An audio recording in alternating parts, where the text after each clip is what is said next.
Welcome back to the channel. Hope you're all keeping safe and well. So I've just come from the Tottenham Hotspur Stadium where Spurs have just lost 1-0 at home to Chelsea in the Carabao Cup semi-final second leg. No trophy is coming this season. Well, no League Cup trophy anyway. I've got Craig and I've got Gary to talk about today's game. It just feels like a copy and paste, really. Where do we talk? Where do we go from here? Craig, let's start with you. What did you make of today's game? To be honest, as the message I sent to you and Gary before the game came out, as soon as I saw that lineup, I honestly just thought that Conte had kind of written it off, if I'm honest. I can't believe that was the case, but when you look at that lineup, how can that be anything else? You know, there was no way, in my opinion, that team was going to win tonight. It just felt wrong from the start. I am disappointed, of course I am, but I was kind of expecting it after seeing that lineup, really, and that's all I can say on the matter. I don't quite understand his team selection tonight. It boggles the mind. You know, if we was trying to win that game, we needed 2 goals. It just weren't going to happen. Just weren't going to happen tonight. Gary, let's come to you. Of course, before the game, you and I were in the pub together. Yep. You were quietly confident of going through to the final, thinking that if we got a goal in the first 10-15 minutes, we might have a chance. What are your thoughts on the game? Well, I think you know my reaction when I saw Goalini in goal. I couldn't get my head around it. It's been like one of our best players, the captain, and you leave him out of the second leg of a semi-final. I just couldn't get my head around it. I mean, probably VAR weeks, he's probably been our best player, if not our best, alongside Mora. And to leave someone out as good as him, I think it just says that he's more interested in Sunday than the game tonight. But it was a real shame, and sure enough, the goal was a mistake by Goalini. So he did let me down. So yeah, disappointing. But what can you do? I think that is going to be a main talking point this evening. Goalini in goal. Craig, let's come to you because, as I said, I was with Gary and I was with about 4 or 5 others in the pub before the game. And when the team lineup came out, I actually read it out, and not one of them in front of me believed what I said. They thought I was joking. Yeah. They thought Hugo Lloris was playing in goal, and I couldn't believe, what I saw myself. Let's talk about the starting 11. Goalini in goal, the back 3 of Sanchez, Tanganga, and Davis. Wing backs Doherty and Emerson Royale. In centre midfield, Pierre-Emile Højbjerg with Harry Winks, and then forward 3 of also Lucas and Kane named as captain. Craig, why on earth did Hugo Lloris not play in this game? I have no idea. Absolutely no idea. I just couldn't believe it after that performance on Sunday by Goalini. I said on here last week before, that one of the areas that I'd love to see us strengthen is a backup to Lloris should he sign a new deal, and that's just strengthened my belief in that. Goalini, I'm sure he's a lovely fella, and apparently he's good around the training pitch, but he's just not good enough from that cross, it was a corner, wasn't it? This is a chance to go into a final. Yes, and the European champions. Yes, Chelsea are a fantastic team, but if you're not setting up your best possible 11, I don't understand. As I say, I didn't understand the whole lineup, not just the goalkeeper situation. And the only thing I can think of, well, there's 2 things actually. He'd already thrown the tie. Didn't think we were good enough to win, so he was resting players. I don't get resting the goalkeeper. I really don't. Yeah. But then do you genuinely believe that he rested players because he thought that we weren't going to go through? I can't think. It can only be that. If you think about it logically, it can only either be that, or he's making a point to the board that the second string, if you like, or at least half the second string, aren't good enough. And I just don't get why you wouldn't play your captain, one of the best goalkeepers in the Premier League, in the semi-final. You're right, Chris. It's mind-boggling. It's mind-boggling, and mental. I don't want to say Conte got it wrong. I know I said that last week, didn't I? We disagreed on that, but I think he did get it wrong tonight. I don't get it. We were 1 game away from the final. You know, we could have got 2 goals tonight. You know, early goal.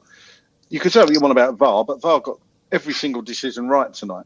So we can't cry about the penalties. We can't cry about the offside. It was blatantly offside.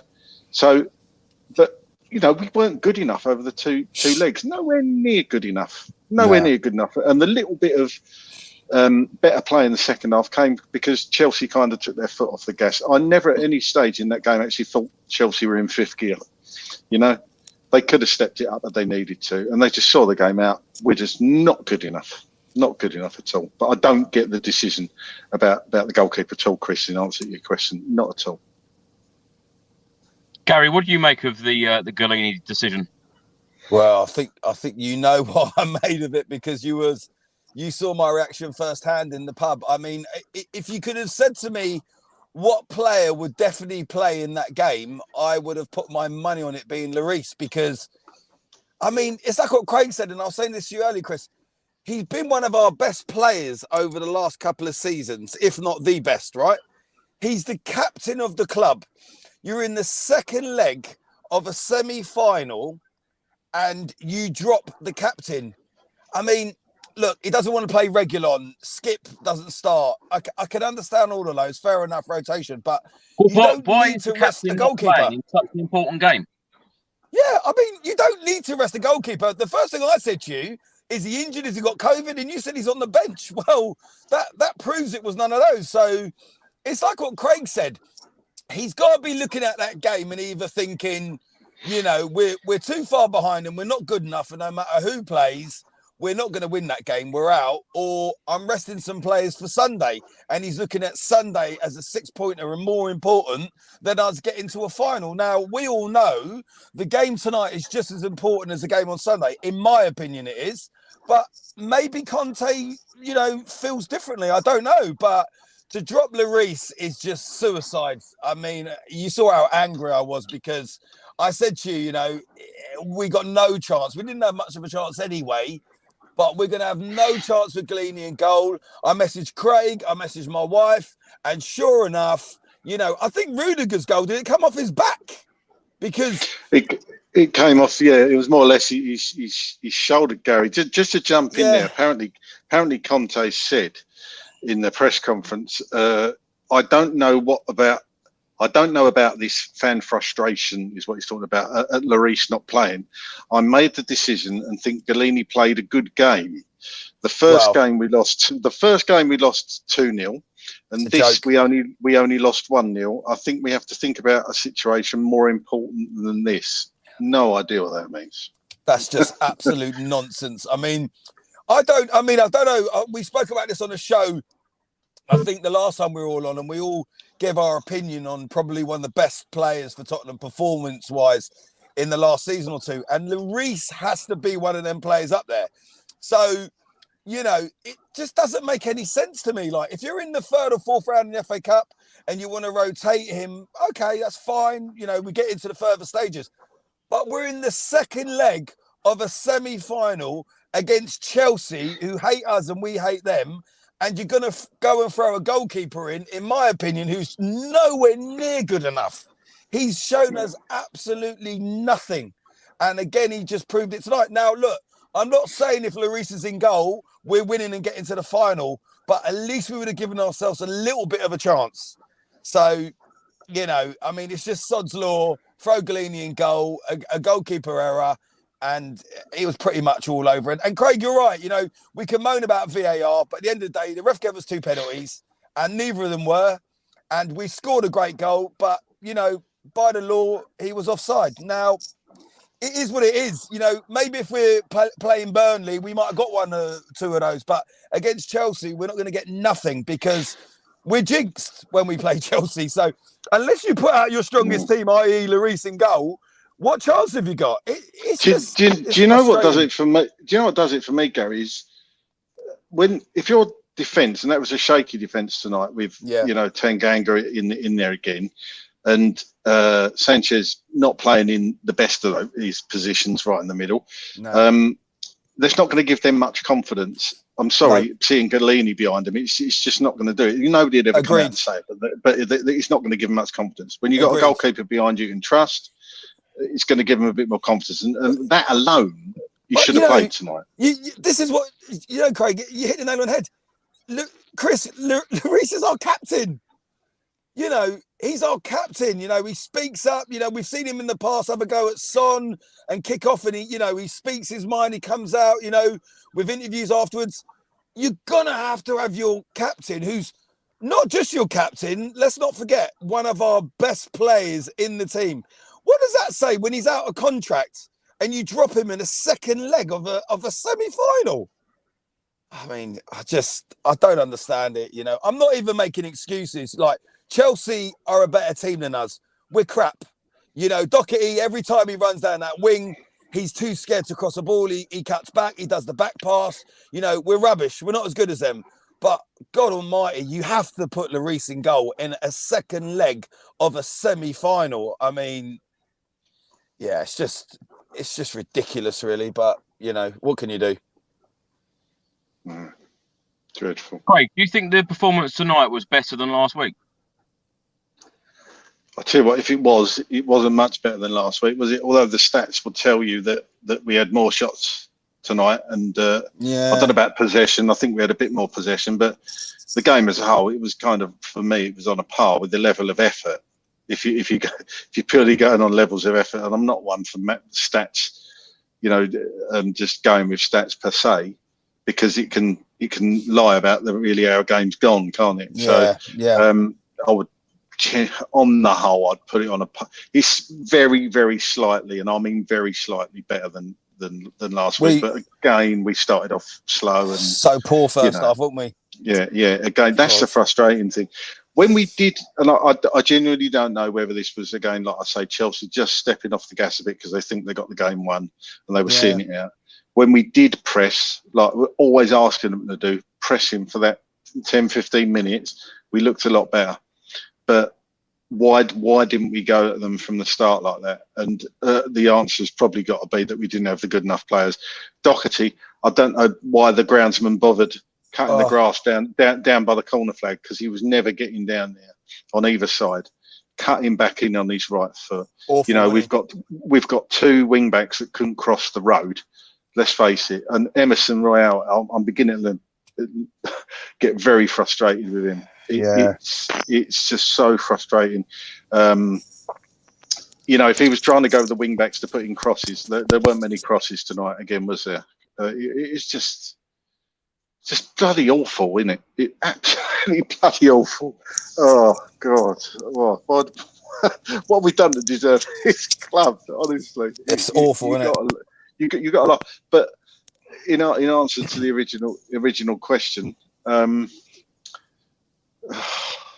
don't know, Chris. I don't know. I'm a loss for words. That's exactly how I feel, Craig. Just sighing. Honestly, I'm lost for words. I just feel like we're going around in circles again and again. It feels like we've done these chats before. It feels like we've spoken about the same things again and again, year in, year out. And I tell you what, for someone who talks about trophies so much, I'm just gutted again that yet again we've got so close, in going into the final, and we've been let down yet again. Kev writes on screen now, Gary. Yeah. What's disappointed me is that all three goals over both legs were mistakes, and you cannot make mistakes against a team who are Champions League winners, can you? No, I say hello to Kev because I know Kev. So yeah, good point, Kev. But yeah, all three were mistakes. It doesn't surprise me. We're I mean, I'm not making excuses, but we're just. I look at Tottenham and I see how we came out in that first half against Liverpool, and then I see how we started and played in that first half against Chelsea. And again, I go back to the last time, when we lost them the other week. I don't know if it's a psychological thing, but, we're 2-0 down and Chelsea are taking the game to us as soon as the game kicks off. Why can't we play like we did against Liverpool? Yeah, I know there's been a bit of rotation, but at least be up for it and press and push them. We didn't do any of that. And like Craig said, come second half, we were pushing forward a bit. But is that more so because Chelsea are comfortable and think, well, there's no way in the world Tottenham will score 3 goals? Or, are we trying a bit more? It's just frustrating. I mean, I was disappointed because when Kane scored, I thought, well, at least we've got a goal back. We can press on from there. And it may not be, a complete wasted night. But, yeah, unfortunately it was. So what can you do? Craig, let's come to you. Wayne writes on screen now, I feel sorry for the people that paid to get in tonight. There were only 45,000 tonight, 17,000 empty seats for a semi-final second leg in the Carabao Cup against one of our biggest rivals. And the attendances in the last few games have been very similar, 40,000, 45,000. Yeah. It's a dramatic change, isn't it? It is. And, you know, in a way, it's double-edged sword with people saying, you know, if I don't think you can make any assumptions about whether Conte is going to be back till after the end of this transfer window, to be honest, because, you know, I see on Twitter, and I'm one of them, people are moaning, people are getting frustrated that why aren't we doing business early? Why haven't these deals been agreed? And I get increasingly frustrated at people that say the January transfer window is difficult to do business. Look at Aston Villa. Look at Newcastle. They had their targets. They've gone out and got them early, and they're still getting them in. Now, you could say, that's Newcastle, that's Villa. They've got money. We've got money. And the people Newcastle have been signing aren't the Messis or Ronaldos. They've targeted the positions they want to buy players, and they're buying and bought proven Premiership talent. And Trippier, great signing. I think Chris Wood will be a great signing. You know, it's players like that they're bringing in, those two teams, just to name two, that they've obviously had discussions, they've targeted the positions, they're doing their work. Now, I'm not saying Paratigi's not doing his work behind the scenes. We don't know. We will see, hopefully, in the next couple of weeks. But why do we always leave it too late? And I think that's why the attendance is low, because people are thinking, oh, they're not going to back Conte. We're not going to pay our money. We're going to vote with our feet, so to speak. We're not going to give Tottenham our money. And if everybody did that, of course, they would have money coming in to fund the transfers, which is, it's a double-edged sword, isn't it? So, you know, I'm all for that, making a stand if the manager isn't backed. But you're never going to get enough people to do that sort of thing. And I don't think we're there yet. I think we need to see how this transfer window plays out. And like you've said, Chris, in your videos, and people have come out and said, Alice, the goals have come out and said that the big window is going to be the summer. That's not good enough. We need the players now. There are players out there, and if they pay the money, they will get the players in.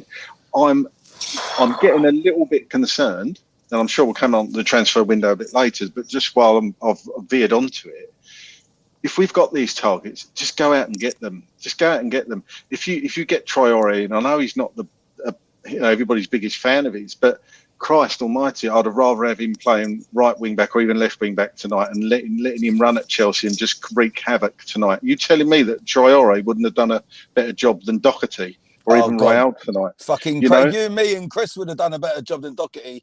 Honestly, mate, it's so frustrating.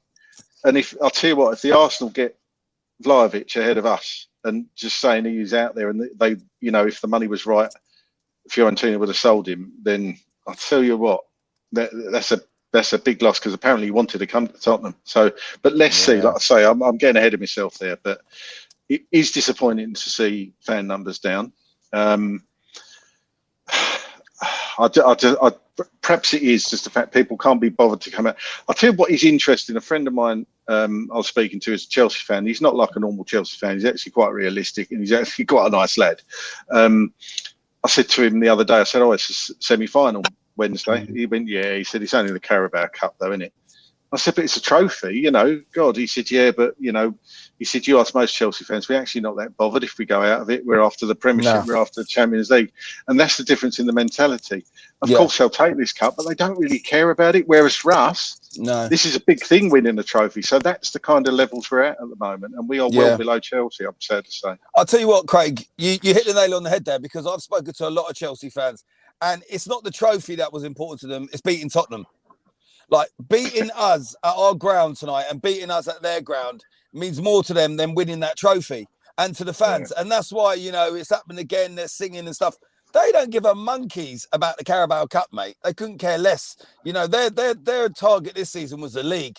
It looks like they haven't got the league, but, you know, if they could beat Tottenham along the way and win the Carabao Cup, they'll do it. But they just love beating Tottenham, mate. And you ask any Chelsea fan, and that would have been more enjoyable tonight than them going into the final at Wembley. They don't give a monkeys. They've won the Champions League. Do you know what I mean? That's right. That's right. And just seeing what Paul, good friend that's been on here a few times, has put here about Coutinho. Do you not think Coutinho would have improved us? I know he wanted to probably go with Gerrard, but I get that. But come on. Yeah, we could have done with somebody like that. Trippier, Coutinho, all these players we've had. Do you know what I mean? It's not rocket science.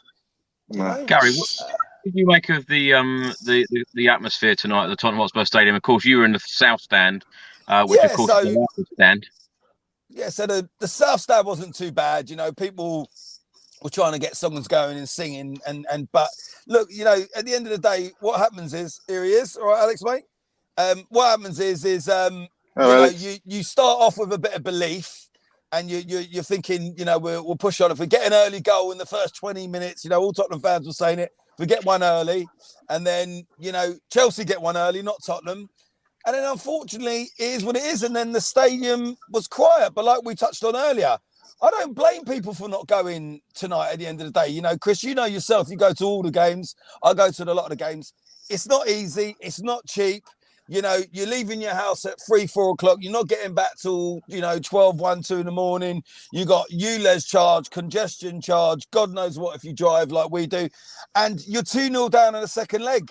And then you get there, you meet up with all your mates, and then you see the team line up, and you see Galini's in goal. If I'd have seen that an hour or two before when I was at home, I wouldn't even have left.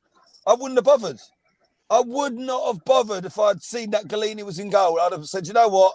I'll just watch it on the TV, have it on in the background and not have to put myself through it. But, unfortunately, that's where we are. And, the stadium is quiet, and it's going to be quiet as long as we get turned over by Chelsea. Because at the end of the day, what have we got to sing or clap about?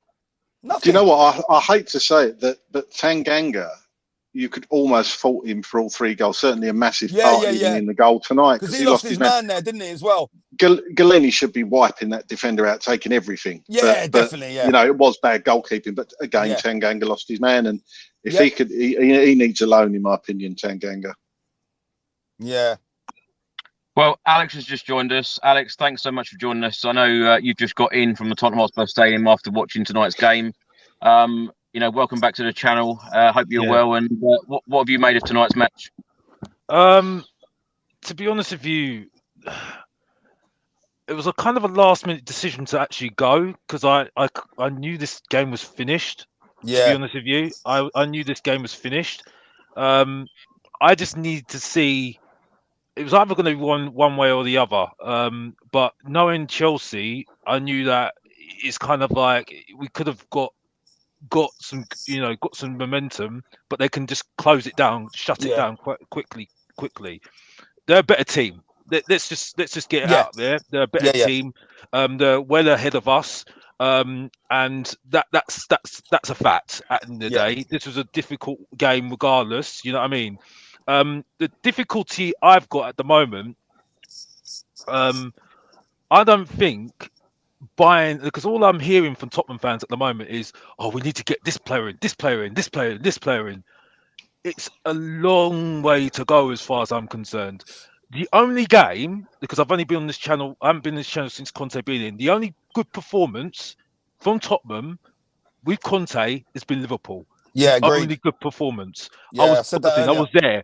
I was buzzing. I was there. Yeah, Winks, Ali, 3, 2, 3, 4, 5. Was it 2, 5, 3? That's the best formation. Whenever we play 3-4-3, I'm not interested. I'm not interested because if I see Højbjerg and Skip, I know what I'm going to get. I know when Reguilon plays, he's done nothing. Sessegnon's been looking better than him all day long, and he's played 2-3 games. To be honest with you, Emerson can't get past his first man, but he's raw. Kane, I've made my position on Kane already. He's outgrown us. Simple as that. Moura, he's on and off. He goes inside all the time, and then he goes into the middle, doesn't do nothing. And Chelsea know exactly what he's going to do. Song, they think he's a creator. Well, he's not a creator. It's quite clear he's not a creator. You know what I mean? And then people say that we're missing Dyer. Well, let me be honest here. Against Norwich, we were so lucky against Norwich. I've got to be honest. You know what I mean? Because when he was playing, when you press him, he goes to jelly. Honestly, he goes to jelly. You know what I mean? So, I mean, at the end of the day, there's so many holes in this team, and when you look at the team, and I don't like going back to the whole thing with Poch, but it's the thing is that we have to look at the whole thing with Poch. There's no chemistry. When you see us on the ball, no one's moving. No one's moving. Start, innit? Start. No one's actually moving. It's like you see looking ahead of you and you're seeing no one's moving. And then you see the opposition side. It's like one person's moving here, one person's moving here, one person's moving here. And the only time I've seen Tottenham actually move is when against Liverpool. That was when I was buzzing, seeing people moving and stuff like that. And ironically, is when Ali was playing, and everybody's going on about Ali saying he's the problem. I'm saying he's not the problem. It's the squad's the problem. Because the thing is, though, you don't get beaten by Mora for no reason. You don't get beaten by Mora for no reason. That was a statement, that game. Honestly, a statement. Because I was wound up after that, because I said that was our best opportunity to get Europa League football, because that's what we're going to try. That's the best thing we can get, Europa League football. Forget Champions League. I'm not going to go on about Champions League because I told you why we're not getting Champions League. You know what I mean? I said it on my channel. You know what I mean? So people know why we're not going to get Champions League. Forget this 2 points. You know what I mean? And I need to make it clear to Tottenham fans as well, just to make you feel better. Arsenal not getting top 4 either, because of that same reason as well. So forget them as well. You know? So, you know, we don't even play like a team either. That's another thing as well. So there's so many things that are wrong, and you know, people think that Conte just got a magic wand is going to do that, and it's not going to happen. It's not going to happen. You see what I'm saying? And definitely not with players like Traore coming in. You know what I mean? So because that's been ridiculous as well. But we're going to get to that. I guess we're going to get to that later on, aren't we? So yeah. Alex, can I just ask? You rightly said that you haven't been on this channel since Antonio Conte has arrived in the last couple of months. Now, the last time you were on this channel, Nuno was our manager. You came on here. I think it was when we'd won 3 out of 3, the opening 3 Premier League games. And you came on and said that we have a mediocre team and we would finish mid-table around 10th. You got a lot of stick that day from a lot of Spurs fans, stating that you were very negative. What are your views now on this current squad? What are your views on Antonio Conte? How far can Antonio Conte take this Tottenham Hotspur squad? And, you know, do you think he's going to be backed? And do you think we're going to be signing players in the January transfer window? Are you confident that Tottenham Hotspur could get a decent European spot at the end of the season? Firstly, Conte. Yeah, firstly, Conte. Conte, I mean, he's grown on me. I think he's been spot on with certain things I don't agree with, like the whole thing with Son. I don't agree with the formation that he plays with the 3-4-3. But most of the things he's been spot on with the whole thing about the quality issue about the team. There's no chemistry in the team, and there's just so many things that it's going to take a long time. He's been very honest, and to be honest, he's been very engaging. So I've really enjoyed that. He's spot on about Ndombele. He plays for himself. He was spot on. And how many games did he play? 3 games. I mean, that just sums it all up. I mean, I think we have to be a bit. I think there's a bigger story with him, to be honest with you, because if he was under Poch, you know, I think there's a lot of players that were under Poch at that time, wasn't it? So I think with the managers that have been in that Tottenham, I think that's been a problem. I think that's why certain players have found lost as well, certain things as well. I would say at the moment, I was still stuck to what I said. Definitely mid-table. I think since Conte came in, I think the motivation that he would have given, a Europa League place will be my minimum this season, Europa League at the moment, because I don't want to get back into the Conference League. But, you know, I think that's my expectation now. We've got Conte, because I don't think he'll be satisfied with getting into the Conference League. I don't think he would be, to be honest with you. I don't think he would like that. I don't think he would like that as a person. You know what I mean? He wants to achieve something a little bit, like I said. So, but it's still average. And I still and to answer the question on the January transfer window, I think maybe a couple of players might go. I don't think there's a lot going to happen. I don't think a lot of people are going to go. I don't think it's going to happen, because we have to think about the situation that we're in at the moment. Everybody knows what sort of situation we're in at the moment in the world. I think a lot of change will be maybe in the summer. and that's it. But I think the problem is that he's only got an 18-month contract, so I don't know how that's going to work out either, to be honest with you. So yeah, I hopefully I've answered all your questions, and that's it. Gary, let's come to you. Yeah. Now, we seem to have this debate all the time, whether it's in the pub or on this channel, about top four or chasing a trophy. Do you think that Antonio Conte, after last week, resigned himself to the fact that we were going out and we weren't going to get into the final? That's why he made some of these team selections? Or do you think from the board, perhaps they said, you know, concentrate on the top four. The Arsenal game on Sunday is more important. What are your thoughts on that? Well, I mean, I would have thought that he would have taken the Carabao Cup seriously, because I think he would be fully aware that we've won nothing but that since 2008, and you know the FA Cup was 91. The reason I ask as well is because we know he is a born winner. He will want to put a trophy in the cabinet, and let's face it, we've said this many times as well. For a manager to come in at Spurs to go and win a trophy would be like, they would go down as a legend, because we haven't won one for so long. They'd get a statue, not just a painting on the side of a building like Ledley King. They get a statue, mind my language. But I think before the team lineup came out, I wasn't confident that we'd win and go through. I was hoping and praying that there might be a miracle, and I thought if VAR go for us, and you know we're at home and the crowd, we might get a bit lucky. But ultimately against Chelsea, we've got an awful record, and we're pretty jinxed with Chelsea. So, but look, like Alex touched on, Chelsea are a far better team. They've got a lot more money than us. They're superior than us. They've just won the Champions League. Let's be honest about it. But until that team lineup came out, I would have said to you that he would have been just as important to win the Carabao Cup and get in that final as pushing for top four. But as soon as that team lineup came out and I saw Goalini in goal, then everything changed. Once I knew Lloris wasn't injured, didn't have COVID or anything else, then my whole opinion of Conte's opinion on the Carabao Cup and getting through to the final completely changed, because I'll repeat myself. If you were going to drop one of our best players in the last 2 seasons, who's the captain of your club, who is opinionated and who gets the players going, and you know, he's not shy when he wants to say stuff, to drop him and put in a goalkeeper who is just not good enough pretty much sums up that he wasn't fussed if we went through. And that's it. It's just as simple as that. We can all moan about Doherty, and we can all say, you know, it should have been Skip instead of Winks. It should have been this, should have been that. But ultimately, if you're going to drop Lloris, your team captain, who's been one of our best players the last couple of years, and put in Goalini, you're quite happy to go out. So he's probably not interested in winning the Carabao Cup, and certainly not bothered about what the fans want. Simple as that. You know, maybe Daniel Levy and the board, the Paratici have said, look, you know, I mean, this is the frustrating thing though, Chris. You don't need to rest the goalkeeper. You know, he's not injured. You don't need to rest the goalkeeper. So this is the bit I don't understand. We've already lost Son, you know, so you take Son out of the team tonight. You then take Lloris out. You're putting Doherty down the wing, who, I mean, there was a few chances where he could have crossed the ball in. And I don't know if he doesn't have the ability or he's got no confidence, but he just cuts back and does the back pass over and over and over. And it's, you know, it's just frustrating. But to answer your question very quickly, no, I don't think he does care about the Carabao.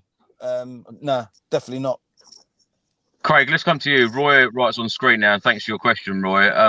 What tonight's team told me that his top four is priority. We have Conte. We now need fourth to interest quality players. If we don't sign players in January, you know, what are the chances of getting top four? Because everyone else around us seems to be spending money in January. Yeah, exactly. And I think the chances of top four are minimal anyway, to be honest, after the last few games. Can I just add, Craig, that before that Chelsea game last week, I feel like the 2 months that Conte has been in charge, you know, bearing in mind that he's managed Spurs for 8 Premier League games, become the first ever manager in the club's history since 1882 to be unbeaten in his first 8 league games. I felt that week on, you know, as the weeks were going on, every Spurs fan, including myself, was feeling like really confident, thinking, I know Alex said about, you know, the only great game that we've had under Conte is the 2-2 draw against Liverpool, and I agree to a certain extent. But in those games, in those 8 league games, he has worked with players, he has improved players, and we have been getting the results. But can he keep getting the results from now until the end of the season? It's going to be difficult, isn't it?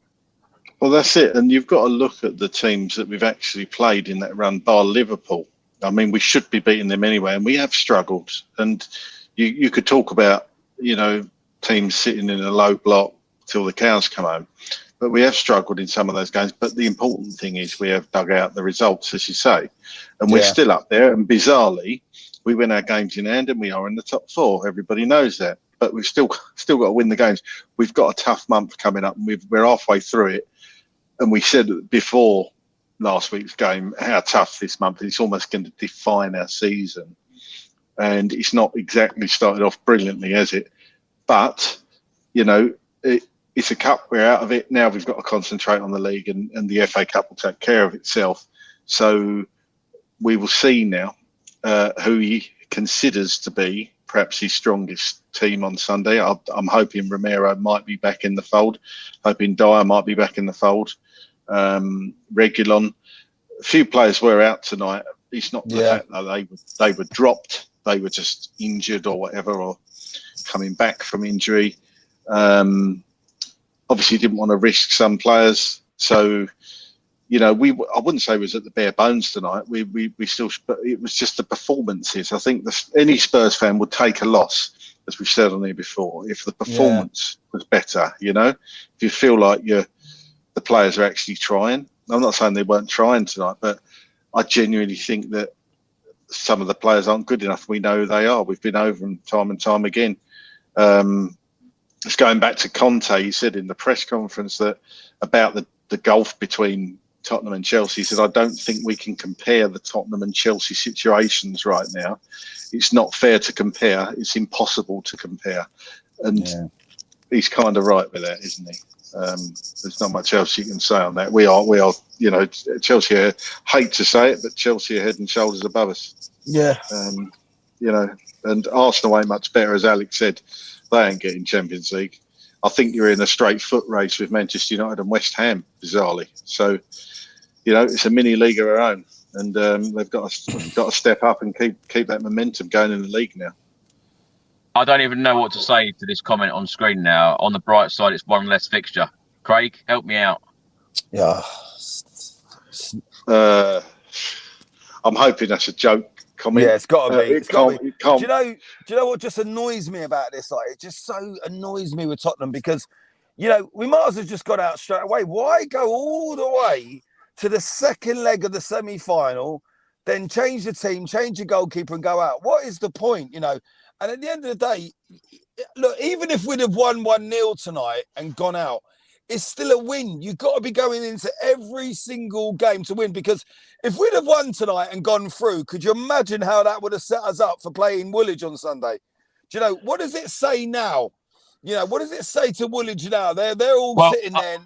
I'll tell you what, Gary, when you look at the Tottenham's next 3 Premier League fixtures, Arsenal at home, Leicester away, Chelsea away. Yeah. What are you thinking? What are you thinking about those? I'm thinking, we're going to probably, I hope, win one of them, and the other 2 will probably lose. But as long as we beat Arsenal, I'll take it. But I can't see us beating anyone else, if I'm honest with you. Unfortunately, or fortunately, wins breed confidence. And I don't care if, Levy or Conte, whoever it may be, think this is a Mickey Mouse Cup. It's still a game you're going into. You're going in against one of your most hated London rivals. You need to be winning that game. Chris, even if we won that game and still went out, we've still won the game. That first half was pathetic. It was pathetic. And whether there's 30, 40, 50,000 fans there, we've got the big stadium, all the lights, to do is to dare. They do the same music, do all the lights, and they come out and play a first half like that. Chelsea looked like the team who were 2-0 down, mate, because they came out all guns blazing, pressing, and what did we do? Nothing. It's a shambles. It's a shambles, man. Come on, let's be honest about it. It's a joke. Let's talk about the game itself. Alex, let's come to you. In the 7th minute, Harry Kane had a free kick. As soon as Harry Kane got over it, I always think when Harry Kane's just about to take a free kick, I always think, when is the last time you scored a free kick? What Tottenham, what Tottenham Hotspur player should be on these free kicks, because it just don't seem to be happening for Harry Kane taking them. No, we haven't got a free kick taker. I don't think we have got a free kick taker. I think it's been Dyer been taking free kicks. Mora's quite good. To be honest with you, I've got my question marks on Moira. I've got to be honest. I have to be honest. I think he was all right today. Yeah, he's scored a few free kicks though. Mora has. Yeah, but I've got to be honest. I think there's just the whole thing about the chemistry thing. That's an issue with the front three. I think there's a major issue there. And I might be very harsh, but that's why I keep on saying about chemistry and the quality thing as well. Like, I mean, when you're struggling, because Kane comes deep. Yeah, and it just sums it all up. He always does it, and that's why I say that he's outgrown us, because that's the thing. And on the, I mean, you can see. I mean, I think I missed a bit of the start of the first half, a little bit of the first half, but from what I saw, we were pressing them. But again, when you look at Chelsea, they kind of look like, well, okay, you come on to us, but we'll just bide our time and just pick you off, and that's it. Yeah. That's the thing that I looked at. That's what happened. I know it was Nuno in charge, but that's what happened in the first half against Chelsea and against us then. You know what I mean? So it's just, I just think that we're at the moment we are just a counter-attacking team. That's our mantra at the moment. We're a counter-attacking team. When we got pace, we can get behind, and that's it. We are not very good on possession. We can't break down a team. You see, Southampton proved it. Watford proved it.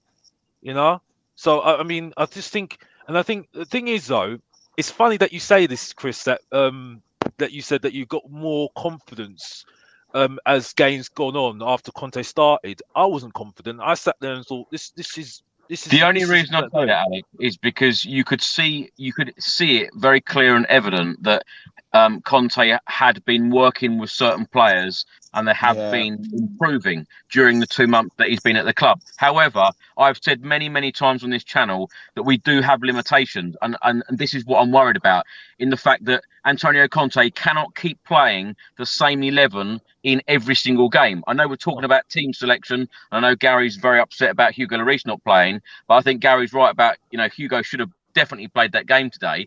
I know you can't keep playing the same 11 with that intensity that Antonio Conte keeps demanding and wants from this Tottenham Hotspur team.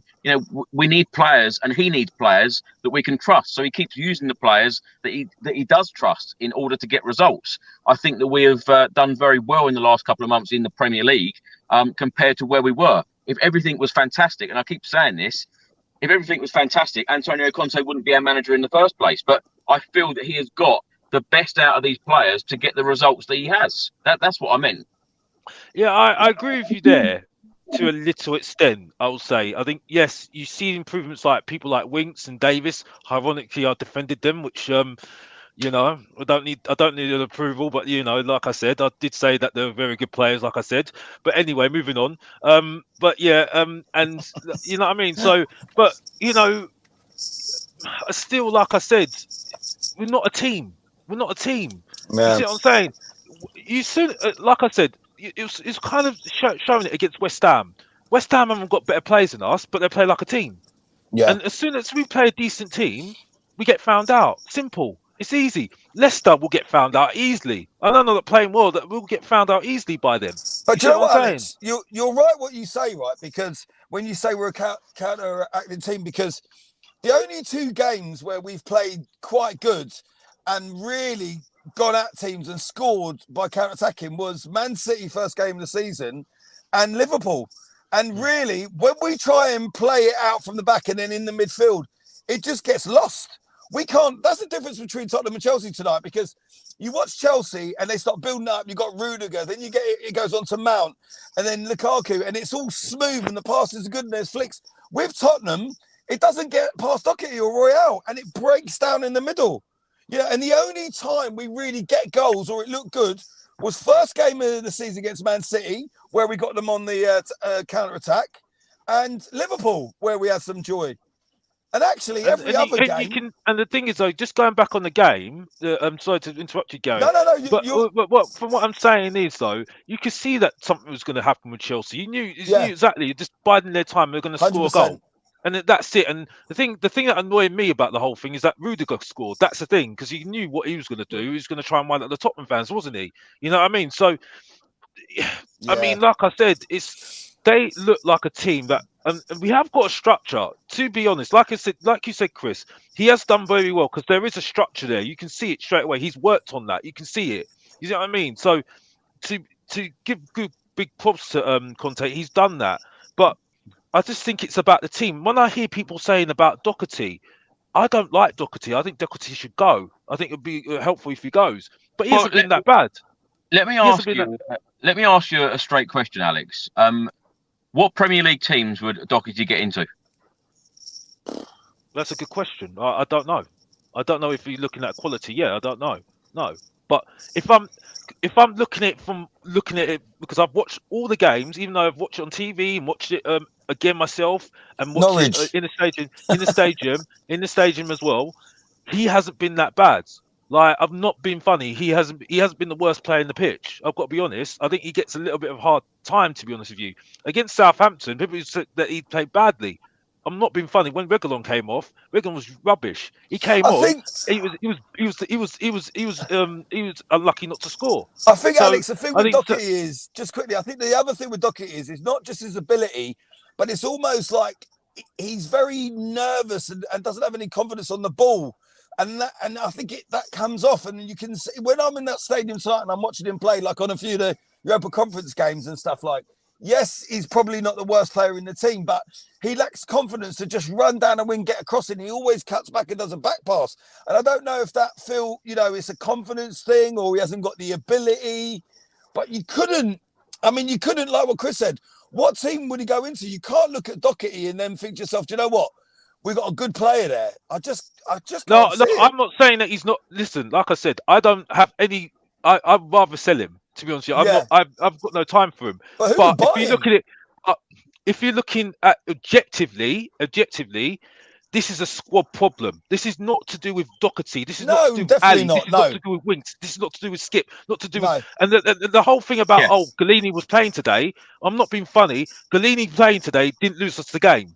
You know what I mean? Sorry, but you know, you're right, Alex. You know what I mean? It's a squad. It's a squad. That's the whole point. And until Tottenham fans actually realise it, because the thing is, though, they think that world-class players are going to come into this team. We're going to get McKennie from Juventus. It's going to come in, and it's all happy days. No, it's not. You know what I mean? Because you don't hear that from Leicester City fans, don't you? You don't hear that from West Ham fans, don't you? You see what I'm saying? Sorry, but it's about a team. You know, that's the reason why you got Manchester City, Chelsea, and Liverpool up at the top, because their second squad, even though they're not that great, because certain players are not that great, but they've still got the certain things that are expected of you to be a top team: hard work, determination, and quality. That's it.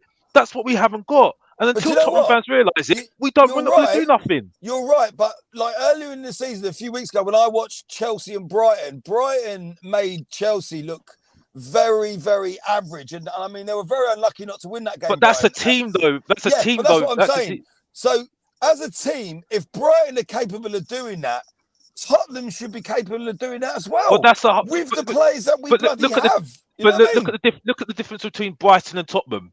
You've had Graham Potter there for how many years now?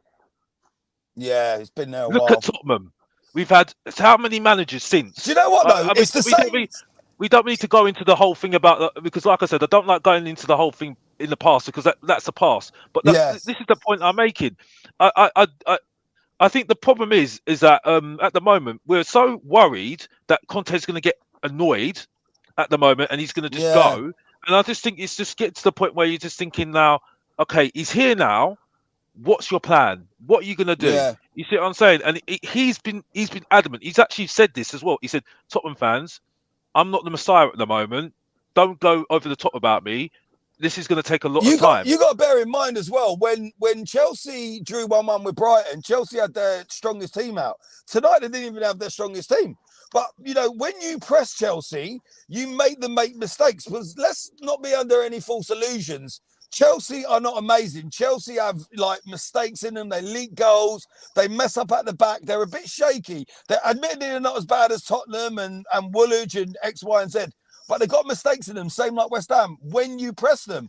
And if teams like Brighton can press them with their best team, then someone like Tottenham, when it's at our home stadium and at our home ground in the second leg of a semi-final, I don't care if Doherty's on the pitch.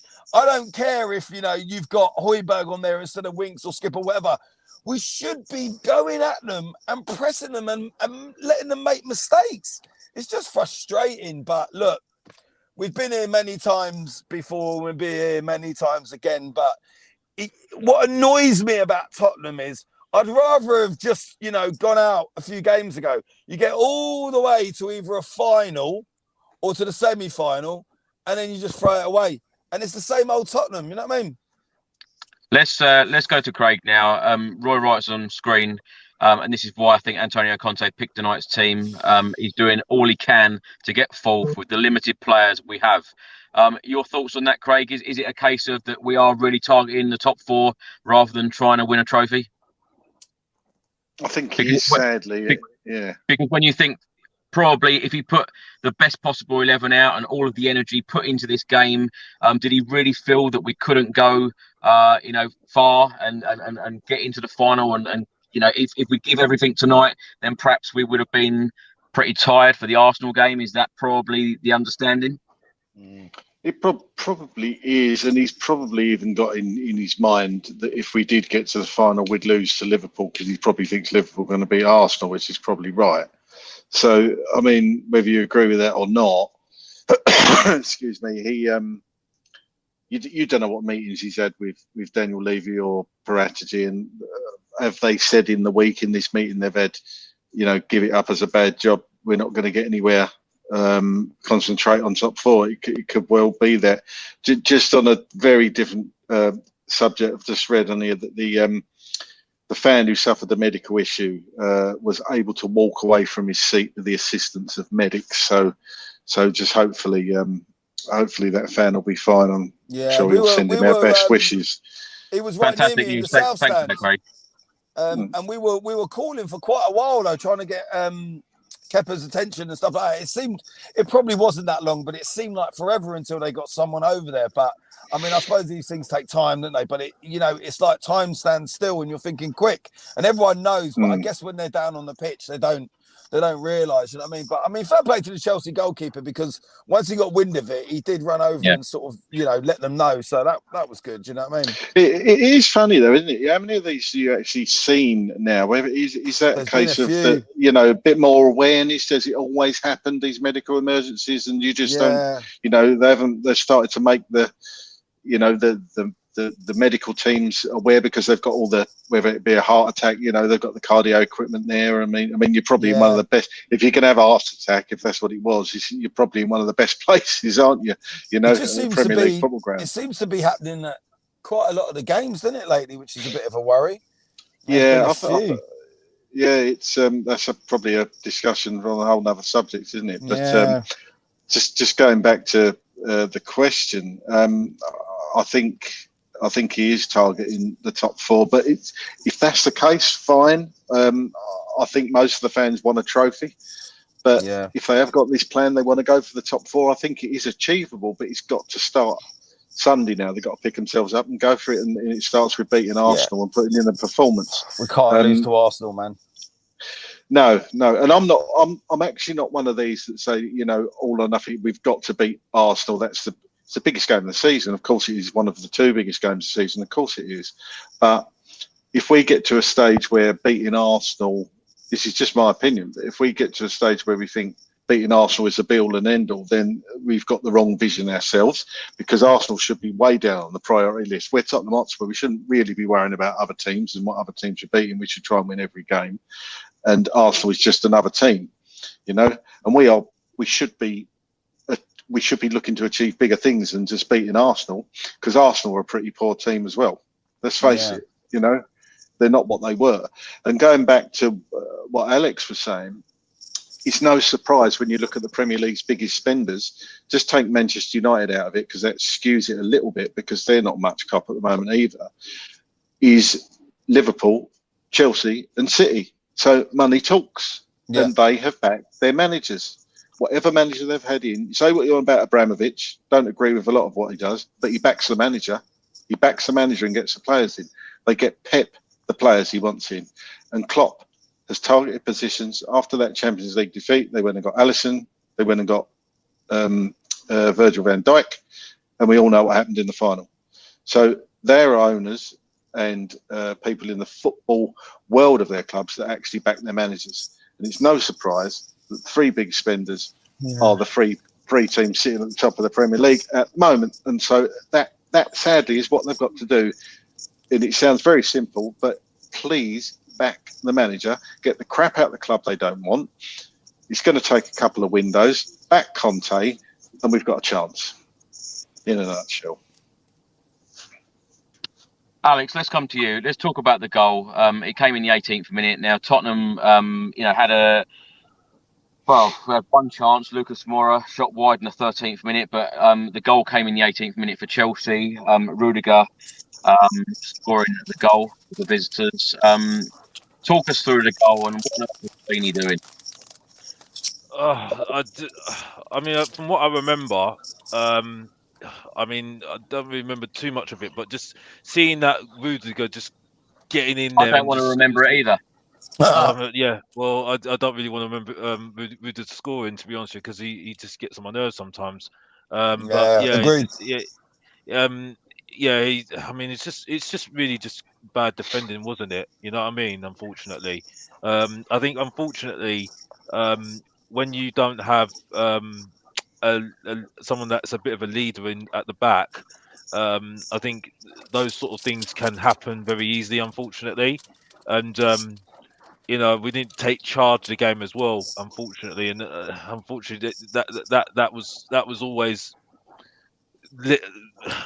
going to happen, unfortunately, with that goal, wasn't it? Really. The thing is, though, Alex, as a goalkeeper, if you're going to come for that ball, you have to get there. Yeah. I agree. I agree. I mean, I don't want to get on Galini's back too much because I think Galini. No, I agree with the comment on screen now from Spurs Savage. Galini did save us a couple of times. He did make a couple of good saves, but overall, what have you made of Galini's time at Tottenham? And would you like to see him sign for Tottenham on a permanent basis? That might be a silly question. No way. No, I wouldn't. I'm not like. I mean, to be honest with you, I think we put ourselves in a really difficult position with Lloris. To be honest with you, you never really want to put yourself in a position like that. Having somebody, his contract's going to end and he can talk to foreign clubs. So you're putting yourselves in a really difficult position, really, and it can. Because we're putting ourselves in a difficult position. If we offer him a contract, he might lose his form next season. That's how it works sometimes. So I don't really like the situation at all. I think you need a better goalkeeper. Yes, I think that's going to be something that is a priority. But that's really difficult, very very difficult. But no, I don't think too much of Galini. No, to be honest with you, I think we've had better keepers. And, would you say Gazzaniga was better than him? Yep. Yeah. Yep. I mean, that's what frustrates me. I wouldn't hesitate by saying that. No, I think Gazzaniga gave a bit of a hard deal, to be honest with you. I think he was better than Galini, though, wasn't he? Yeah. I 100%. I've got I definitely agree with that. He's unlucky, Galini, but at the end of the day, unfortunately, he just doesn't look commanding enough, really. And I don't think Conte's got any more confidence in him anyway, to be honest with you. But I think the main thing is now I think we've got no choice, but we have to make sure that Lloris does stay for at least another season, and then we've got to start looking at trying to look at someone Alex, that's understudied that can take over. Why do you think he didn't play Lloris in goal then and put Galini in tonight? Why do you think he did that, Conte? I think he's just using the squad And like I said, I don't think it really makes a difference whether he played or not. To be honest with you, I Yeah. don't think Do it you would not have think made it a was a difference because strange one to change though? no, What? not really, because I No. think he's trying to. I think he's trying to use the squad in trying to. Because the thing is, though, he can use Lloris all the time, but I think for squad morale, you've got him in the squad for a reason. If you've got to use the players that are at your disposal. So Yeah. I mean, if it was my decision, I'll play Lloris, yes, Yeah. but I And then Chuck understand why Galini he's. Chuck Galini maybe when we played Brighton in the fourth round of the FA Cup and X, Y, Well, and I Z. mean, I would prefer. I mean, to be honest, I prefer to just keep Lloris playing. To be honest Yeah, with you, same. but I see why he's doing it, and I think he's trying to, he's trying to still maybe assess the squad as well. Yeah. But I do feel that there will be that will be a position that we'll be looking at as well. Really, to be honest with you, because it does need strengthening. He might Definitely. be doing good in training as well. We don't know. He might have had some great training sessions. You know what I mean? There is Well, that. it could be, but I mean, I just don't really feel any confidence in him anyway. But No, to nor answer the me. question, I think no, I wouldn't keep him. No, I wouldn't. Yeah. I'm not impressed with Galini. No, and I think we do need to keep Lloris, and we put ourselves in a really bad position, like I said before. Yeah. And then we have to assess it in the summer. But I think it's going to be a very, very difficult position to fill in the summer. I've got to be honest, especially when people know that you need a goalkeeper. I think that's going to be a very difficult position.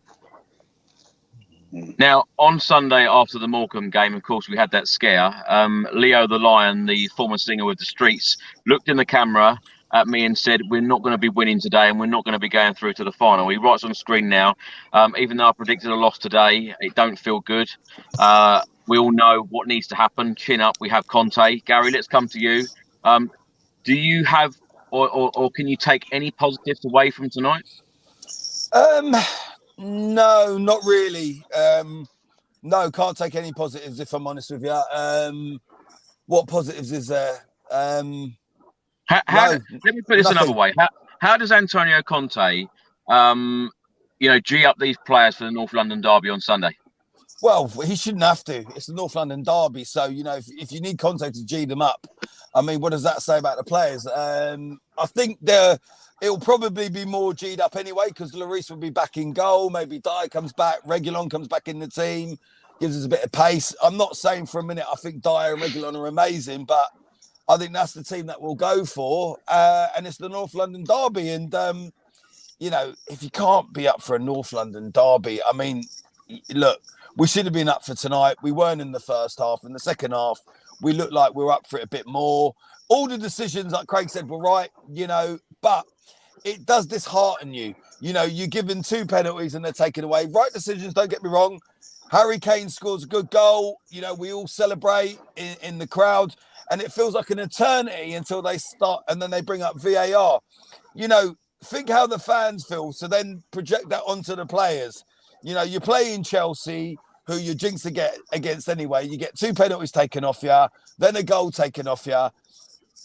It just wasn't going to be, was it? It never was anyway, and that just made it worse. But in regards to Sunday, I'm going to be there on Sunday like you, Chris, and I'm expecting that team to be slightly different, but also to come out all guns blazing like we do against Liverpool and also City. We just have to. Because let me tell you, if we lose again on Sunday, that's not going to be good, mate. Let me tell you, not going to be good at all. So. Craig, let's come to you now. Of course, Alex and Gary were at the game tonight. You weren't at the game. You watched the game on Sky. Can you talk us through the 2 VAR decisions? Because of course, Andre Mariner pointed to the spot twice, and then both decisions retracted.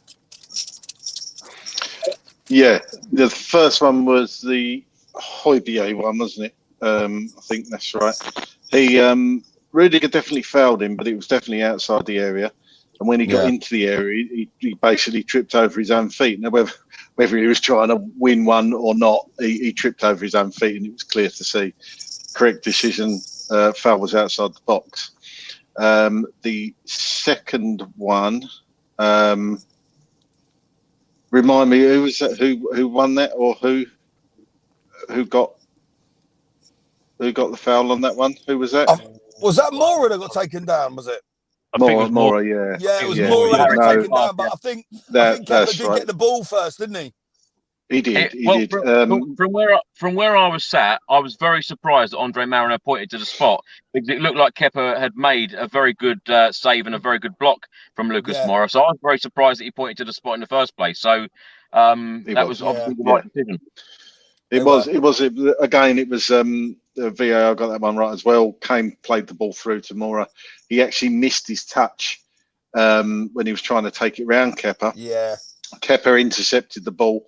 Momentum did carry him on into Moura, but Moura was on his way down.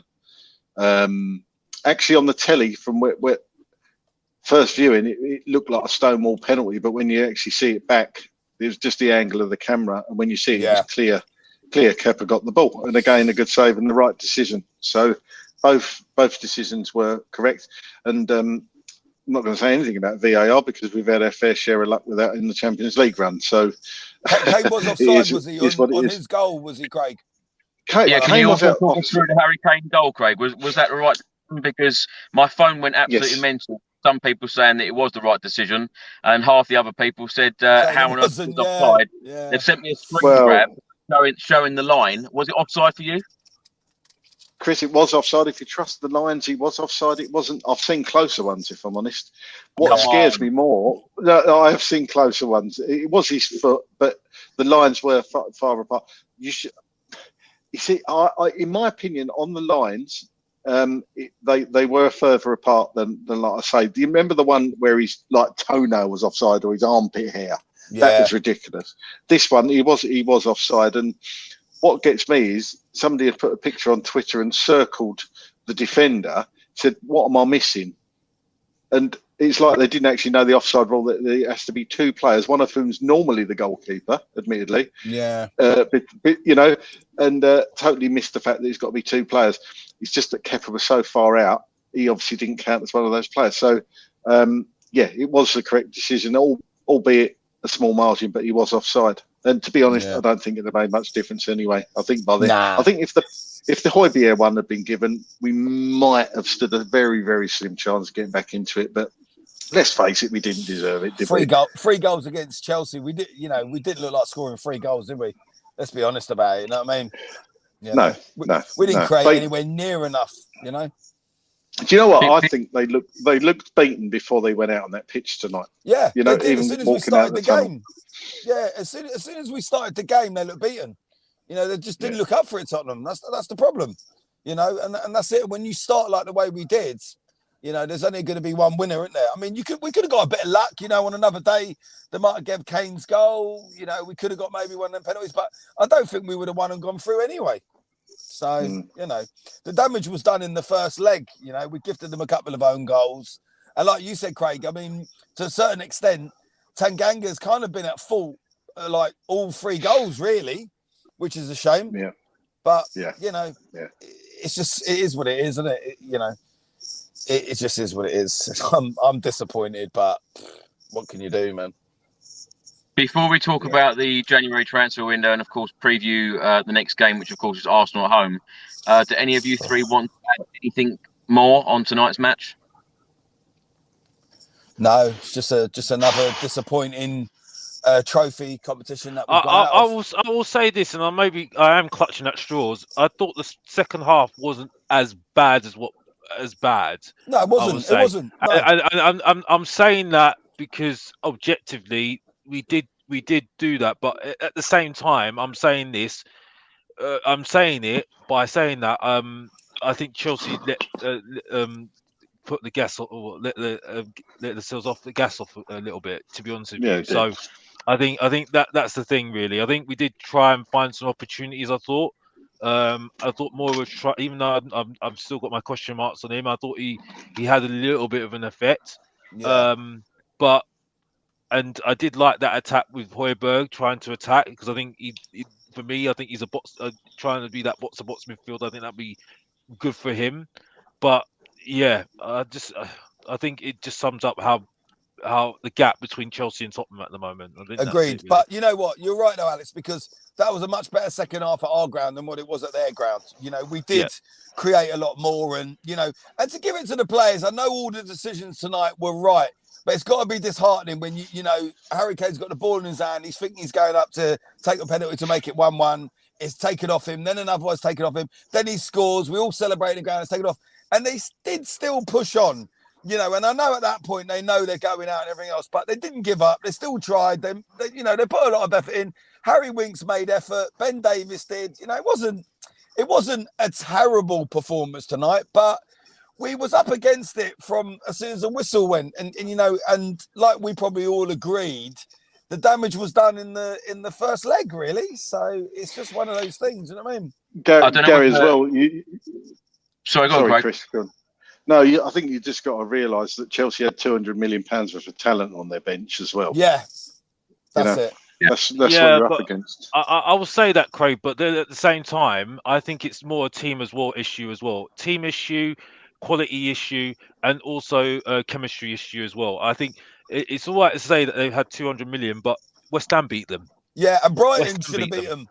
Yeah, you know, Brighton beat them. You could have beaten them. You see what I'm saying? If you have a team and a structure in place, which we have got a structure, to Conte's credit, he has got a structure, and you work as a team and you've got chemistry going on as well within the whole squad. I'm not just talking about the 11, the whole squad, right? And I'm not just saying that because we need to buy players, because there are things within that squad as well. I know people in the comments have said, "Oh, don't say Dele Alli's name," but well, I've said Dele Alli's name, so what are you going to say? Nothing. Anyway, moving on.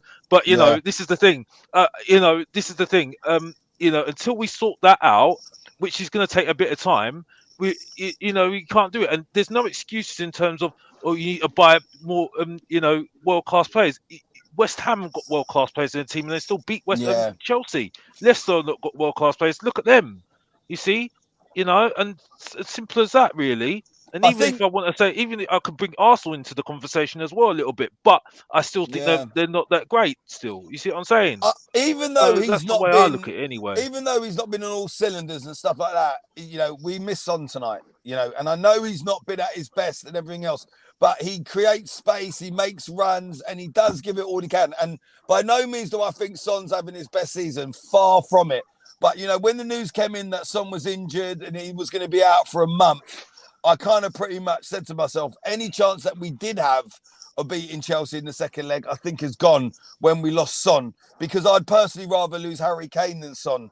We're going to miss him a lot, Gary. In these games against Arsenal and Leicester and Chelsea, we're going to miss him a lot. And we have to remember that, you know, we had no Son. And I'm not saying if we did have Son on the pitch and if we did have Lloris in goal, we'd have won and gone through. But I think we would have given ourselves a lot more chance. You know what I mean? But Craig, that just shows you a bad squad then. If you're telling me that, so if you're telling me you're one player is not in the team and you're missing him, that just shows you've got a bad squad, because 100% should be stepping up to try and do something. But we had that last week, Alex, with Eric Dyer being out of the team. Well, this is the point. When Leo just said that point about, oh well, I thought that we're going to lose against Chelsea today because we had Morecambe. Where have you been, mate? Because I've been telling you a long time that we haven't been that a great team at the squad. Yeah. You know what I mean? I don't like saying this because, to be honest with you, I don't want to see West Ham finishing higher than us. I think that's shameful. I don't want to see that. I don't want to see that. It's embarrassing. I don't want to see it. You see what I'm saying? I don't care about Arsenal. West Ham, that hurts. Leicester, that hurts. You see what I'm saying? Seeing them winning with FA Cup, that hurt me. You see what I'm saying? So I'm not saying this out of trying to try and get some likes and stuff like that. I'm saying this out of just looking what I'm seeing. You see what I'm saying? Going to every Spurs game and seeing what I'm seeing, especially with the Conte thing, and everybody's going over the top, and they were going over the top, especially about Paratici, by the way, because he's not a Don. Because like Paul Mitchell's done more than him, and he's only been here 5 minutes. So, but we'll get into that another time. But this is the point. You know, there's just too much things to do at the moment, and Conte needs time to do that at the moment. You see, and I just think we just need to just get real. You know what I mean? Like I said on another stream, another stream that this was coming. That 2-0 defeat against Chelsea, it was coming. You know, because we've not been performing very well, like I said. So, you know, we just got to take every game as it comes and take it from there, and that's it really. And Yeah. Well, that's all I can say. we will now come on to talk about the January transfer, Alex. But I just wanted to say that in that second half, I know Alex and Gary, you were in the stadium tonight. Did you notice how the Chelsea fans were winding up the Tottenham Hotspur fans by singing Antonio's name? Oh yeah. Yeah, I well, heard you it, know what they're gonna do. Along with it's happened again. You know, same old. I've heard it. Yeah. You know what they're like. You know what they're like. Chris, Listen, you know what look, they're like. I'm old enough to know when Chelsea were rubbish. So, you know, a lot of us were singing, "Where were you when you had no money?" And, you know, and it goes back and forth. But that's all part of football and part of banter. It is what it is. And look, Chelsea made a bit of noise, but they scored in the 18th minute, so they're going to make a bit of noise. Because unless they score, they know they're winning or going through. They don't make any noise whatsoever. You know, they made no noise. When we was at their stadium last week, they were winning 2-0 and they were quiet up until the last 2 minutes of that game. And I'm not just saying that because it's Chelsea and I'm Tottenham. They were very, very quiet. They made a little bit of noise today, but that's because they knew they were going through. You know what I mean? They're 3-0 ahead. You know, they can sing a bit and cheer when their players pass the balls. That's what happens, you know? You know, it's frustrating. It's annoying. We've been here a million times before, but like Alex said, Craig said, and Chris, you say, and I say, they are miles ahead of us, which they are. But like what Alex said, what frustrates me with Chelsea, it's like almost a psychological mentality thing with Tottenham. Before the ref blows a whistle, we've lost to them. And why is it the West Hams and the Brightons and even the West Broms when they were 3-0 up against them? How can they do that to Chelsea, but we can't? Whether we've got Son out or Goalkeeper in goal, whatever, why can't we hit Chelsea like other teams are capable of? You know, Man City probably say about us. Why can't we turn Tottenham over loads like every other team does? You know, we're a bit like Man City's bogey team. I think it just is what it is. I'm disappointed, but you know, if we beat Woolwich on Sunday, I'll feel a bit better. You know, but I'd rather be in the final if I'm honest with you. Not saying I'd want to lose to Woolwich, but I'd want to be in the final, whether it be a Mickey Mouse Cup or not. I couldn't care less. You know what I mean? Craig, let's come to you. Let's talk about the January transfer window. Josh Smith writes on screen now. We best pray that Antonio Conte gets his signings or he's gone. On what? Day 12 of the January transfer window. No signings as yet. No players gone out the door as yet. How confident are you that Antonio Conte is going to be backed in this window, the summer window? Is he going to get what he wants? Because in the last couple of days, Antonio Conte has said, you know, he is the football manager. He teaches football. This just reminded me so much. His comments reminded me so much of Pochettino.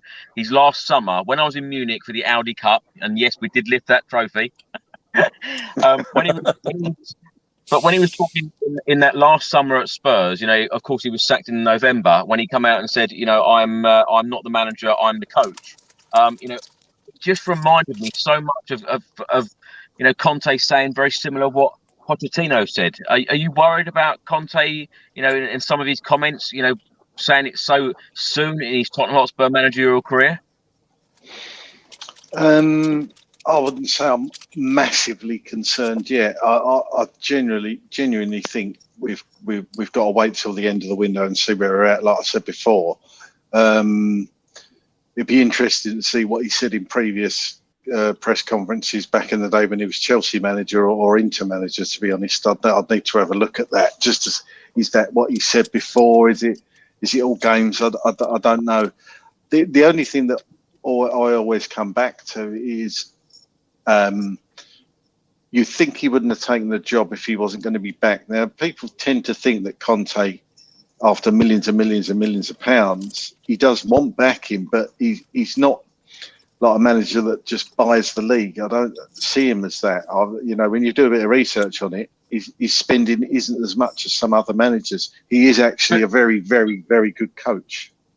But the thing is, Craig, the reports in the last couple of days have stated that this meeting took place on Monday, which I think was the 10th of January, between Fabio Pracci, Daniel Levy and Antonio Conte. And he has given his evaluation of the squad and he's given his recommendations of what he would like brought in. And now it's down to the club. So I think he's really clearly said publicly that the ball is in the court of the ball to, give him what he wants. And of course, he said very similar about Hugo Lloris's contract. He expects Hugo Lloris to stay for another year or two, but it's not him who deals with this situation. It's the club. Do you think that deal is going to be done? And do you think that, when he took the job 2 months ago, do you think that he would have been told, yes, because it doesn't take a brain surgeon to work out, we can all see, and we have done, during Nuno's time, what's wrong, what players aren't good enough, what reinforcements we need, in what position. Do you think that initial meeting, he would have been given assurances of, yes, you'll be backed in the January transfer window and there'll be money to spend and you will bring in new players? I'd like to think so. Yeah, I'd like to think so. I think the meeting's at least 2 or 3 weeks too late, though. Surely they should have been having this meeting in December. Regardless of that, we'll be saying, I'm still analysing my squad. I mean, if you do believe it, and this would make more sense to me, what Ali Gold said, they talk every day. Certainly him and Strategy talk every day. They would have been having ongoing discussions about the players they want to get rid of, the players they want. So I'm not having it. This meeting was a big summit, where it was all discussed and laid out on the table and he's given his presentation. That would have been talked about for weeks and weeks and weeks. The players he wants out, the players he wants in, the players he's not so sure about, needs a bit more time. I can understand that. He'll know the core of players he wants to keep at that team. He would have known that within the first month.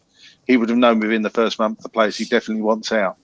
And he would have some players he still needs to give them a few games to see how they cope and see if they're going to adapt to the system he wants to play. But I'm not having it that meeting this week was a be all and end all. Not having it.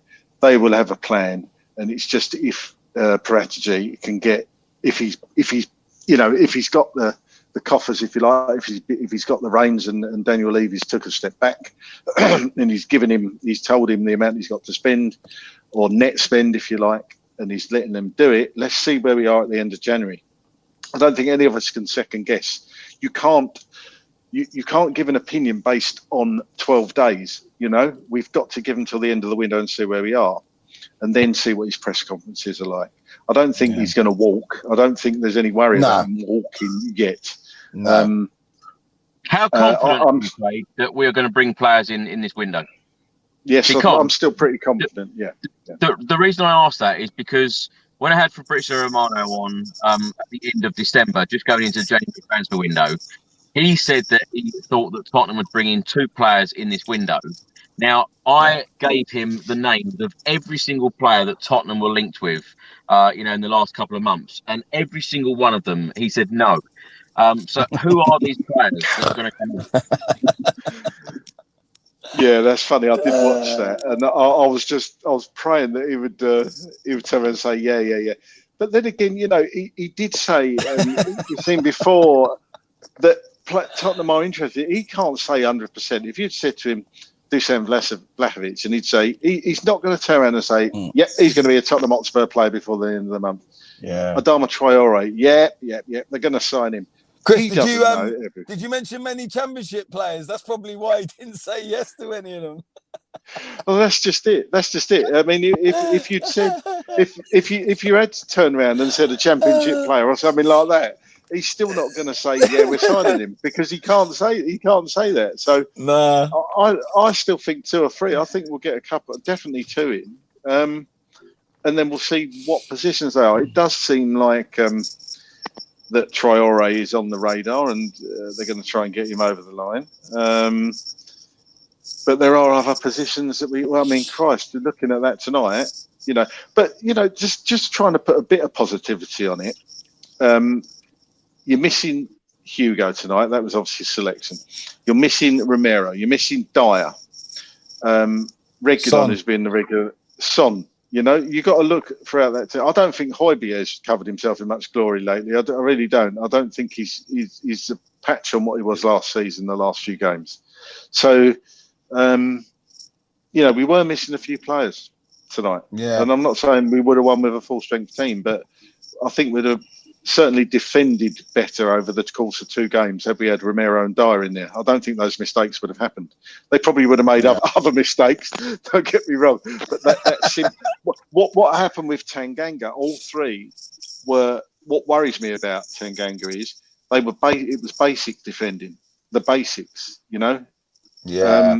When you look at them, all right, you could say the one that come off Davies' arse was a bit unlucky, but a decent defender, that wouldn't happen with a Van Dijk, you know. No.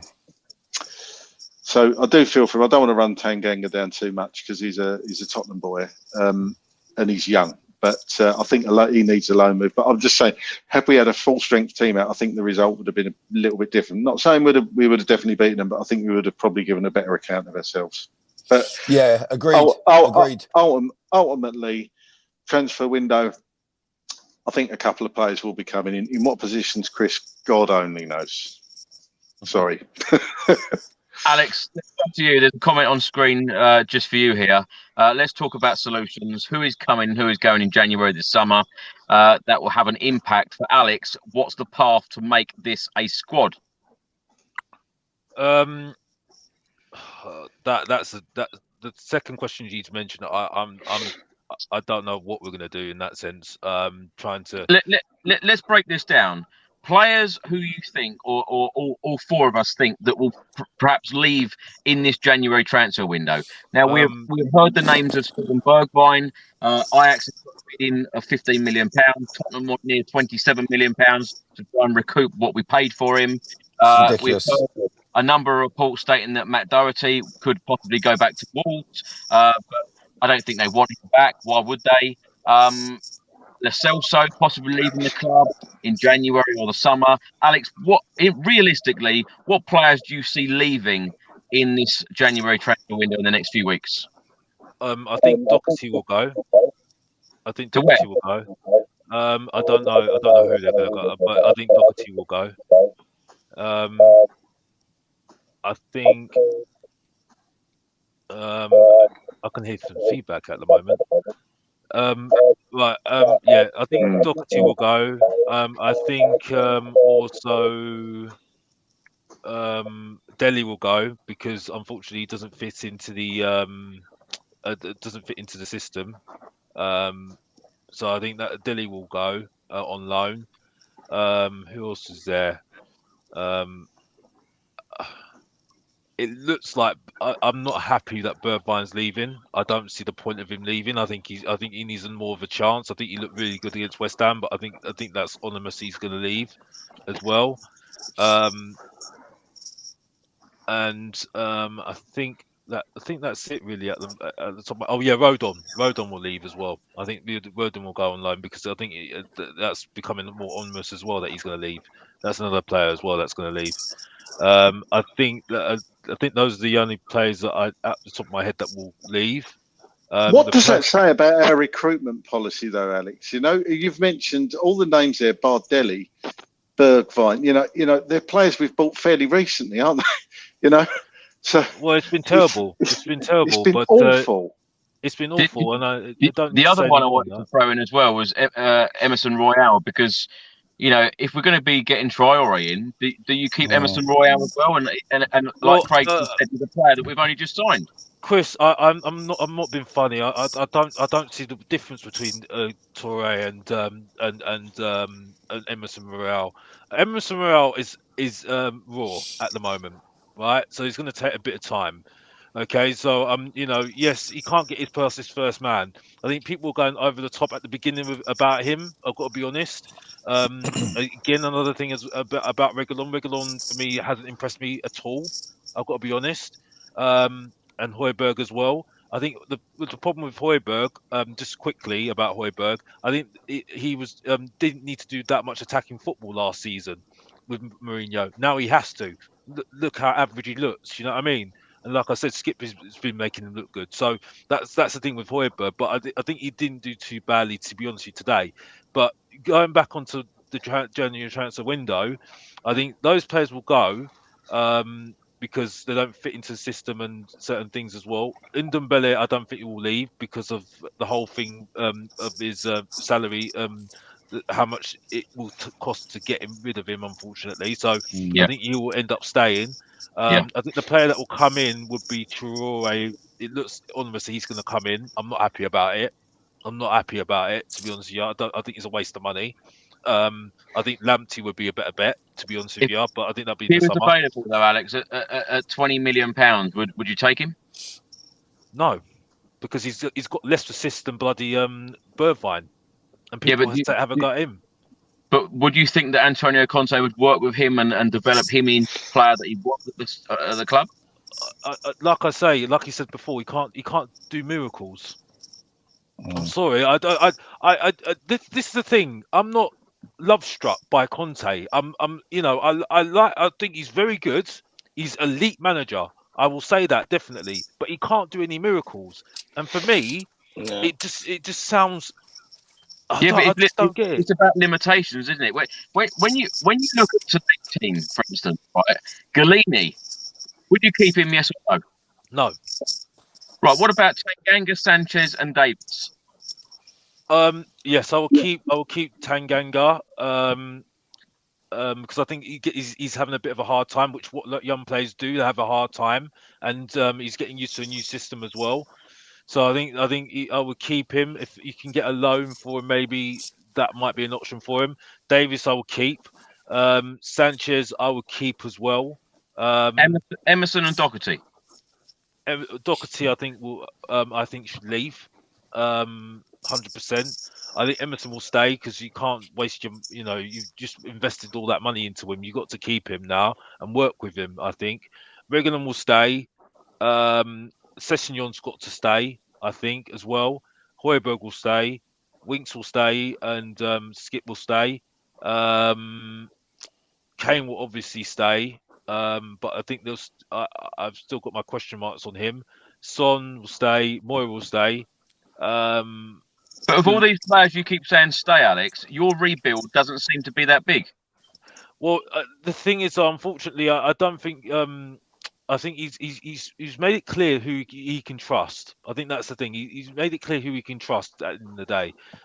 And in my opinion, I would have let go a little bit more players. In my opinion, I would have let go of more players. In my opinion, and tried to change a lot of them. In my opinion, over time, over the transfer windows. In my opinion, as well, because I think.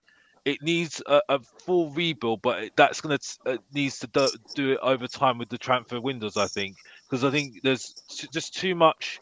There's no chemistry there, and I think that's where we need to try and figure out how to get that chemistry back. And I think that means looking at different ways of getting different players in who've got pace, who are I can't think of the word, who are not comfortable changing positions and stuff like that. And that's what I think we need at the moment. I think at the moment it looks very still at the moment. I think we're trying to fit around certain players because they're top players like Kane and Son and Skip and other players like that. But I just think it's just like putting pegs into round holes, and it just doesn't work. And I think we need a full rebuild in that sense, really. Do you know what? Can I put it another way? Gary, I want to come to you. Yeah. Let me put this another way. The team that I've read out today, right? Out of those starting 11, who would get in a top 4 team, i.e., Manchester City, Liverpool, Chelsea? What players that played tonight would get in those teams? Because we're talking about being a top 4 team. Harry Kane, and I think that's it. I would have said Lloris, but he was dropped, and I don't think anyone else. That's it. And I love Mora, but no, he wouldn't. Højbjerg, I don't think. No. So is the rebuild is the rebuild a big rebuild for you? Because Alex has just said there that we need a few players. How many players do we realistically need to rebuild this squad to really challenge? Chris, the rebuild is massive and it's going to take years. But unfortunately, it's Tottenham Hotspur, and we're going to get a few loans in, a few loans out, and we're going to go for the cheaper option and stuff. And I don't think that will change. and I think, like what Alex said, we are a sort of mid-table team at the moment, and I think we do need to be kind of a bit more realistic of where we are. And I'm not saying a lot of fans expect more or think we're bigger than what we are, because I don't think they do. I think all fans want to see the same thing and want to see us win games. You know, it doesn't necessarily have to be trophies or get in the Champions League. They just want to see their team go out and perform with some fight. And it doesn't even matter if you don't win, really convincingly or cleanly or anything else. But unfortunately, in quite a lot of games of late, there's not really been much fight. You know, I can remember like Tottenham and Chelsea games, there'd be like bookings, sending off. I don't think there was like anything tonight, if you think about it. Do you know what I mean? I said this last season, Gary, and I totally agree with you. Yeah. You know, there's nothing like, I'm getting more angry in the stands than what the players are. You know, I want to see players, sliding in, fronting players up and going for it. But yeah, to answer your question, I think Harry Kane and no other player on that team tonight. Just Harry Kane. That's it. Craig, do you agree with that? Yeah, totally. Of that starting lineup, Harry Kane. That's the only one you could chuck in there.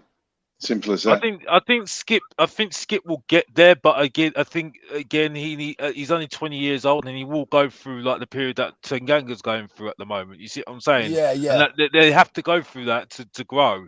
You see what I'm saying? So this is why I'm being very, very careful what I say about Skip, because I think Skip's been looking good. He's looking very, very Alex, good. I agree with you. I think Skip is good. In the season he had out on loan and stuff. He proved himself. And he's been very good over time anyway. Yeah, he's been consistent. He's been good, but right now he won't get into any of them top 4 teams. No, I think at the moment, we need and we need players that are going to improve the squad, but they're going to, if they're not in the team, they're still going to want to work hard. Not someone that's just going to, if they're not in the team, like do what Ndombele is doing at the moment. You see what I'm saying?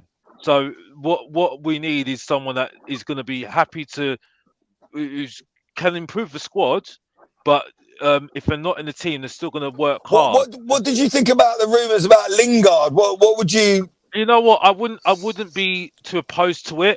Yeah. To be honest with you, where would he fit in, Alex? Because for me, I like Lingard, and I thought he done very well last season at West Ham, but whose place does he take? Where does he fit in this Tottenham side? And for me as well, whenever you think about a January transfer window or a summer transfer window, in a transfer window, it should improve your starting 11 and your squad. Does he improve us, and where does he fit in? I think you fit in the number 10 position. I think because at the moment, I think we're in a position where we need to play 2-3-5, well 2-5-3. I think he'll fit in that number 10 position because he could use that energy. Now, I'm saying that this is a short-term fix for me. Yeah, Lingard. I'm not saying that this is the be all and end all.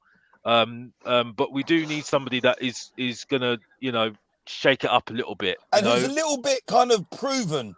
Rather than as us get these players that said, we can build them and mould them and give them a year or two. I think Lingard, certainly more so than Traore and stuff like that, is a bit more proven and would be for the right here, right now. Do you know what I mean? I think that's the thing. Do you know what I really like? I'd like a world-class signing in the summer to get us all excited because, if I was to ask you all the question, when was the last time you were really excited about signing a world-class signing in their prime?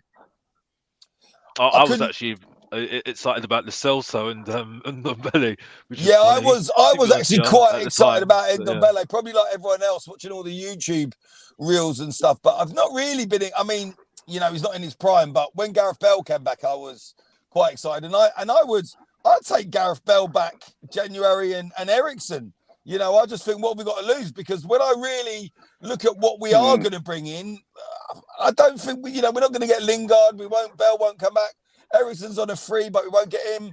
Trippier would have been a good one to get. Coutinho and stuff, But are we going to get any of these proven big players in January? And not. also, I don't get the Lingard thing. If I'm honest, I think he's a good Premiership player. I think with the greatest respect to Lingard, we should be aiming a bit higher than Lingard. It's not going to get fans excited getting Jesse Lingard in. I'm sorry, how old is he now? 30, 31? Not that age has got anything to do with it, but you know what I'm getting at. Yeah. You know, it's not the sort of signing we need. It's just another run-of-the-mill player, another Dele Alli sort of thing. I know he did well at West Ham, but you know, let him go back to West Ham if he wants to go somewhere. I just think we should be looking somewhere else and for those different and a Craig, different sort of player. When you say that, Craig, that's how I feel about the Traore thing. That's how I feel. Yeah. I would get more excited with Lingard than what I would with Traore. But, you know, this is what's great about the show. Everyone's got opinions. Everyone's got players they like and dislike. And that's fair enough. And that's what makes a show of it. But if you said to me tomorrow, Gary, you could have Lingard or Traore, I would prefer Lingard personally. But yeah, you know, I'll be the opposite. Which is fair enough. You know what I mean? We do need a left-footed defender. That's one thing we need. We definitely need a left-footed defender, and I think that's one thing that I hope that we can try and get in the January transfer window, or probably in the summer. It probably will be in the summer, I think, because I think we haven't got enough of those. I think to compete with Davis, or if we play a 4-4-2 or 4-3-3 or whatever. I don't think it's going to be likely, but I'm just saying. But I'm just saying that I think that would be useful. I think yes, you do definitely need a right wing back. I would say as well. I'd rather not go with Troy, but if it is, we'll just have to see what happens. I'm still skeptical about it. The striker, that's going to be always a problem when you've got Kane there, haven't you? Really, I'm not sold on Vadovic. I'm sorry if I made the rest of his name. I'm not sold on him at all. I just think everybody's going over the top, you know, about him. To be honest with you, I'm just not. So, I of all the players available though, Alex, that are gettable, he's got to be up there though, surely. And he does have Vlahovic when you look at his stats. I know that's me going on about stats, but goals. I just think it's this guy. Until the player comes in and I see him in the flesh and see how he plays. I mean, yes, I mean, I was skeptical about Romero, but yeah, he did convince me after I saw him how many times, and he looked really good. I mean, we have to see how he comes back from injuries and stuff, but I think we do definitely need a striker. Yes, the problem is that how are you going to sell it to him that Kane's still in the team? You see what I'm saying? You know, how are you going to sell it to him? So yeah, I mean, we do need somebody there because it's quite clear that he looks as Kane as his main striker, and he needs another player that is his main striker or plays up front with him. So we need to sort that problem out. I don't think we're going to sort that out in January, though. I think we're going to sort that in the summer. One thing I definitely hope, this is where I'm going to judge strategy, that he's going to sort out this system, this scouting network, because why is it that Aston Villa, Leicester City and West Ham are finding good players and people don't know nothing about them? You see what I'm saying? That's where I'm going to start judging him, because the thing is, what I see with Tottenham rumours at the moment is like, we've got to go for this player, we've got to go for this player. Everyone knows about them, and we talk about it for so long, and it just gets ridiculous. You see what I'm saying? So it just seems it's all about the summer, though, Alex, doesn't it now? Yeah, I totally agree with you, and that's it. But I do think there's going to be at least one in. I think definitely. I think there'll be a lot more going out, I would say, than coming in. Jermaine Defoe's available. I think we moved on from him. I've got to be honest, a long time ago. No disrespect to him. I loved him when I was back Alex, there. we've got a comment on screen here from Wayne. Alex is Steve Hitchen in disguise. Do you hate the January transfer window as well? Oh gosh, don't mention that name to me. Honestly, please do not mention that name to me. Honestly, I think we do give him a time, but yeah, no, I just can't stand him. Can I just ask all three of you very, very quickly? Just give me a one-word answer. How many players do you think we're going to sign in January? Alex, you first. 1. Gary? 2. Craig? 2. It's funny, isn't it? You say 1 or 2, but then no one can name them. No one knows who they are. I'm hoping that we're going to sign, 1 or 2, but you never ever know. I just want to ask you all three very quickly about Antonio Conte and saying about he uses the word ambition about the club matching his ambition. Alex, let's come to you first. Do you think that the club are going to match Antonio Conte's ambition? Because as we all know, he has won things everywhere he's gone. He is a current world-class manager. He won Serie A with Inter Milan last season. Do you think he is going to be fully backed in the summer and get every single player that he wants and requires to take Tottenham Hotspur forward and get in the Champions League again? Yes, because they don't have any choice, to be honest with you. Because like I said, I said this before. If this doesn't work out, there's going to be more ramifications for Tottenham. Not just Conte leaving, Prashji will leave. In my opinion, I thought he was going to leave after Nuno. I think he'll leave definitely after Conte. In my opinion, because I don't see where else we can go with this. To be honest with you, with strategy. Because so I think it's got to work in my opinion. Because I don't know where else we can go from there, really. To be honest with you, I agree with that, Alex. I think you're spot on there. Actually, I think Paratici and Conte build us a dream team, and if we lose Conte, if he can't do it, Chris said this. If he can't do it, who can? Who can? You know? Yeah. Gary, your thoughts?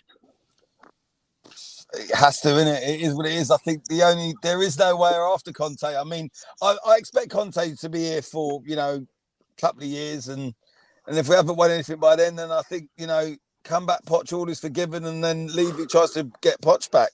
I can't. Craig, Poch is not coming back, mate. Poch is not coming back. That ship sailed a long time ago, mate, unfortunately. That ship sailed a long time ago. I don't think after Conte... Listen, let's just be real about this, right?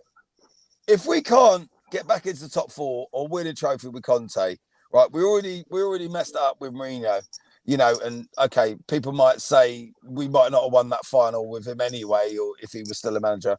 I disagree. I think we probably would have. I don't think we would have won it, convincingly or look great, but I think we would have won it. But if we can't win anything when we've got Conte, we may as well just give up, and just accept the fact that we're doomed for failure. And that's it, because it's almost like Conte is our last gasp chance at, trying to bring us back. I mean, listen, it's been a long time since them glory nights, but at least to get back and have some Champions League football.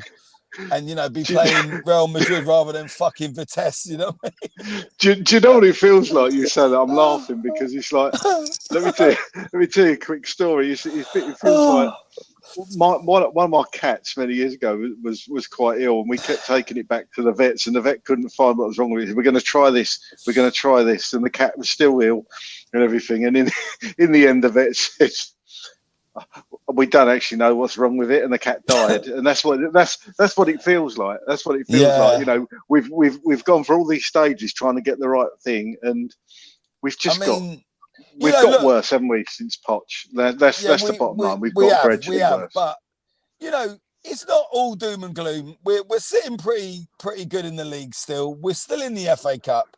We've got a home tie against Brighton. We get a result against Woolwich on Sunday, and we'll all be lifted again. But right here, right now, it doesn't feel great because we've just gone out of the Carabao in the semi-final. We were thrown out, literally dragged out by our collars in the Europa Conference. And like what Alex said, that was a trophy I wanted to win because, yourself, you and me, we went France, Amsterdam, everything. We put everything into that. So we got chucked out of that.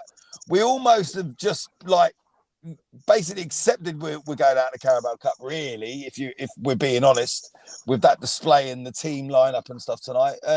So we've got the league where we've still got a few games in hand and we're sitting quite well, and we're in the FA Cup, and that's all we can do. We have to, just live and hope, and I don't think people are going to be very happy in January. But again, like what Alex said, and like we're all mentioning, it's long term. It's about the summer and see where we are next season. Yes, it would have been great to win the Carabao Cup. Yes, it would be lovely to win the FA Cup. It'd even be more amazing to get top four. Are any of those things going to happen this season? Really? The thing is, though, Gary, it's very difficult, isn't it? Because the club are expecting or wanting Antonio Conte to finish in the top four. But if we don't get reinforcements and new signings in January, it's going to be very difficult to finish in the top four. And then, of 100%. course, as one of you mentioned earlier, to attract top quality players, Champions to League play football. Champions League football for next season. If we don't, then how are you going to attract top quality players in the summer? Yeah. It's 22, isn't it? It is. It is exactly that. It just frustrates me because, even Woolwich down the road, when as awful as they were still racking up the FA Cup and stuff. And I know a lot of fans are divided. Oh, it's only a trophy, and the Carabao don't mean nothing. And we heard it, the last few months, Europa Conference. I don't even want to be in it. It's a Mickey Mouse Cup, But listen, I've never said that. No, you haven't, but a lot of fans have. You know what I mean? But what we have to accept is, Tottenham will be where Tottenham will be, and that's where we are at the moment.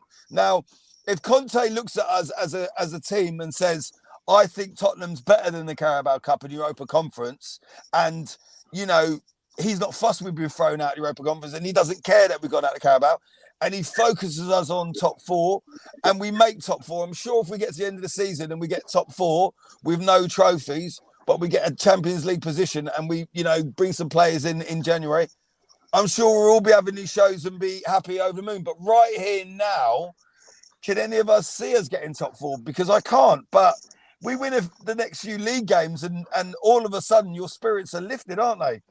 I've already answered the question about us not getting top four. I've told you already, and I told you why. Because we're not getting 70 points or more. That's the reason why we're not going to do it. So this team's not. We're gonna flop in games. So that's a simple answer to it. I think really we'll see what happens in the FA Cup. We'll have to take it from there. Because there's always a chance there, like they say. But we'll come unstuck. I'm sure of it anyway. Against Arsenal, I'm going. So I'm quite buzzing about that at the moment. But I mean, I'm never ever saying just because we won the Arsenal, I'm going to be jumping for joy. No, because I think at the end of the day, it's more than that beating Arsenal, because we've done that already. We've had that already. We've done it already. So it doesn't really matter whether we beat Arsenal. It's fine, great. But what we're going to do afterwards. That's the main thing. You know what I mean? That's why people look at us, down at us, because we don't actually do anything afterwards. You see what I'm saying? So I think that's the main thing for me. Perfect timing, Alex. Let's last question, because we've nearly been on this stream for 2 hours. So last question for you all. Of course, we've got the North London derby on Sunday, 4:30 kickoff at the Tottenham Hotspur Stadium. It is going to be a huge game, and of course, it's going to be the first North London derby at the Tottenham Hotspur Stadium with a full capacity crowd. I know I say full capacity crowd. We don't know what the attendance is going to be, because it's been around 45,000 for the last couple of games. Alex, what does the North London derby mean to you personally? How do you think that this game is going to go? And then lastly, I think it's going to be a very tight game. I would say this is a game where I'm not as big on it as everybody. I mean, I look at the West Ham games and the Chelsea games get on my nerves more.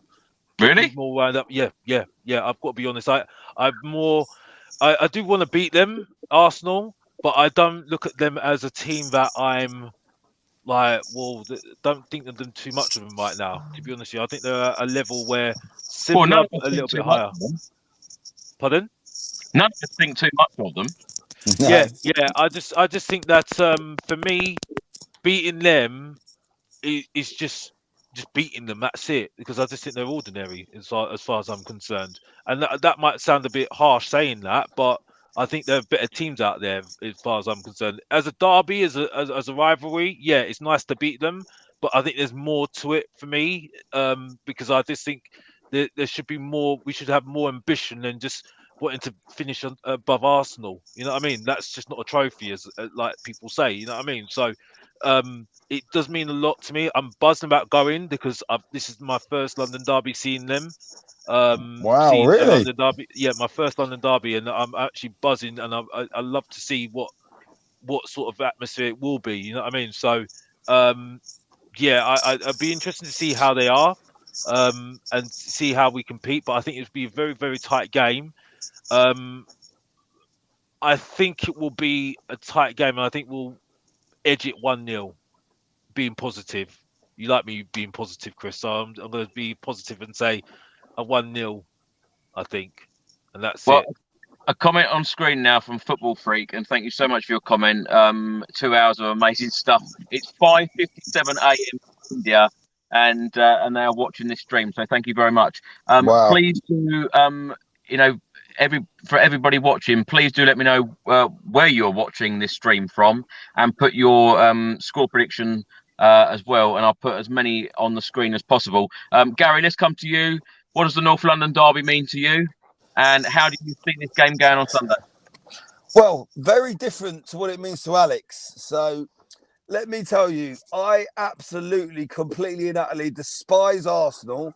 I despise their club, their ground, their fans, and anything associated with them. When I say to you, I want to beat Arsenal more than what I wanted to win tonight and get into the final, I'm not joking. I absolutely hate them. And I will love nothing more than if we beat Woolwich on Sunday. Now, I go right back. I've been watching Tottenham Arsenal games, not away so much, but home games and cup games, everything for the last 30 odd years.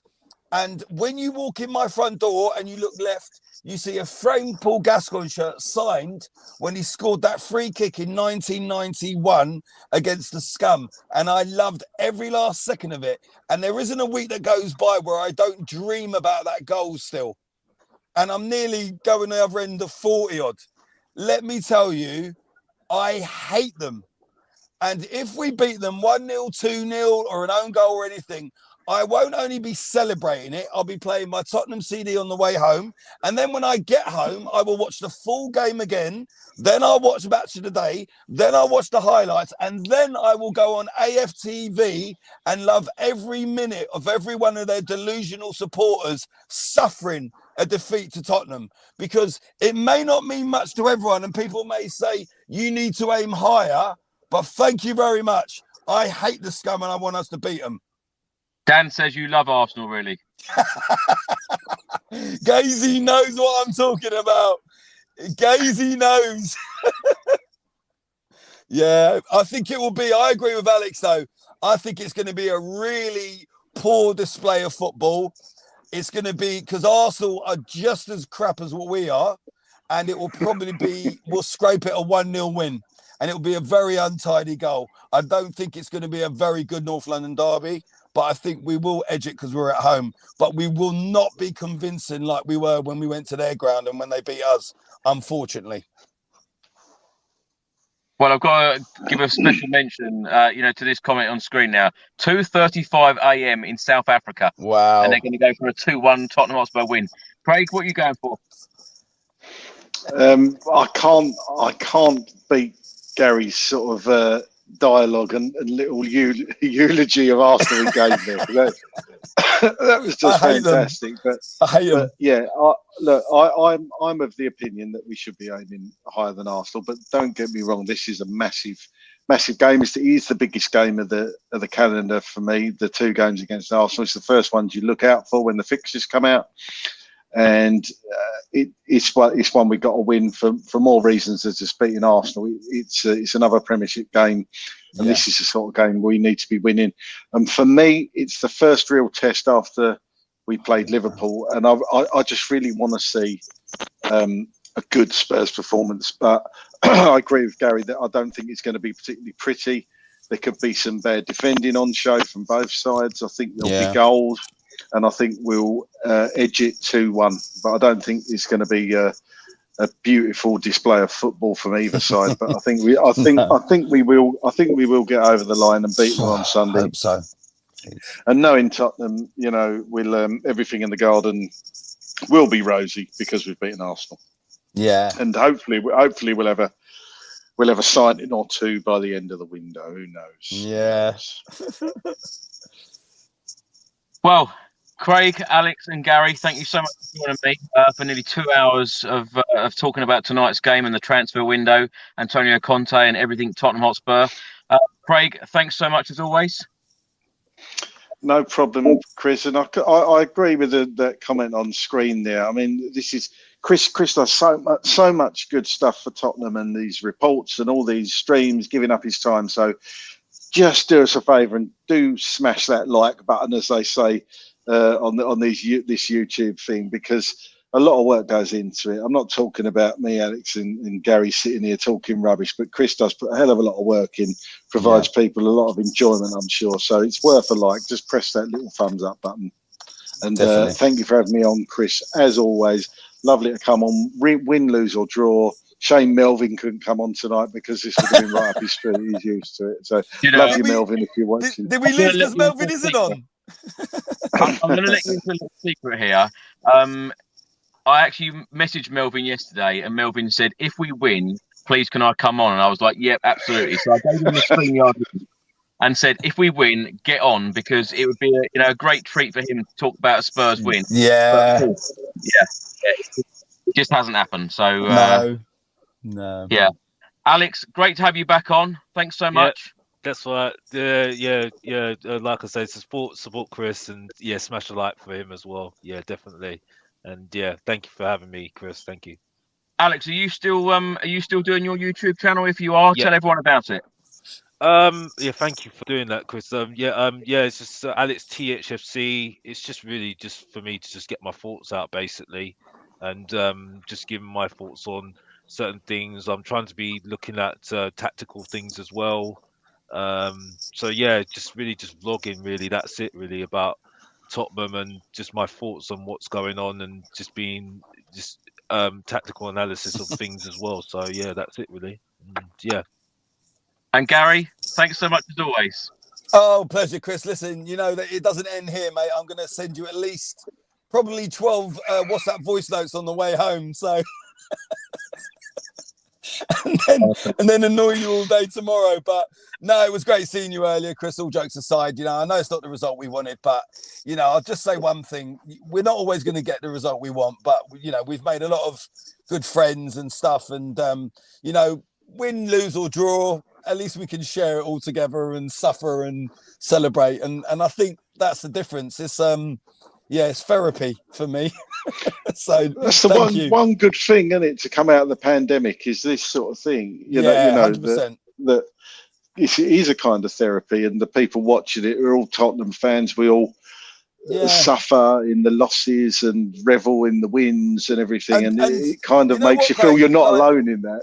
No, and my missus always says, "Oh God, babe, it's Tottenham. I've heard it all before." But at least on here, we get it. We can suffer together, and we're quite happy to listen to each of our sufferings. So, but look, hopefully the good times are coming. We keep positive. Sunday's another day, and hopefully we get a big result. And I'm sure if we do, we'll be a lot happier. So well, there's this running joke.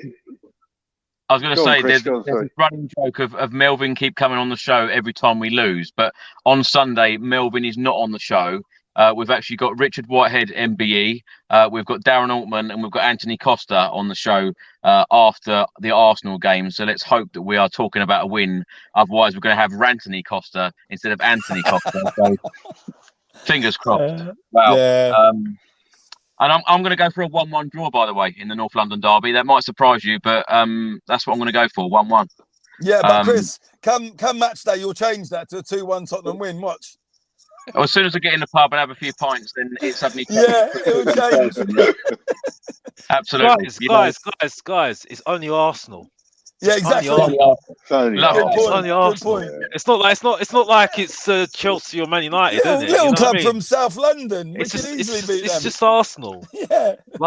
They're not getting top 4, so no, they definitely ain't. Simple. And I've told you why. So there's nothing to worry about. No, 100%. Very quickly. Do you know what I'd love to see?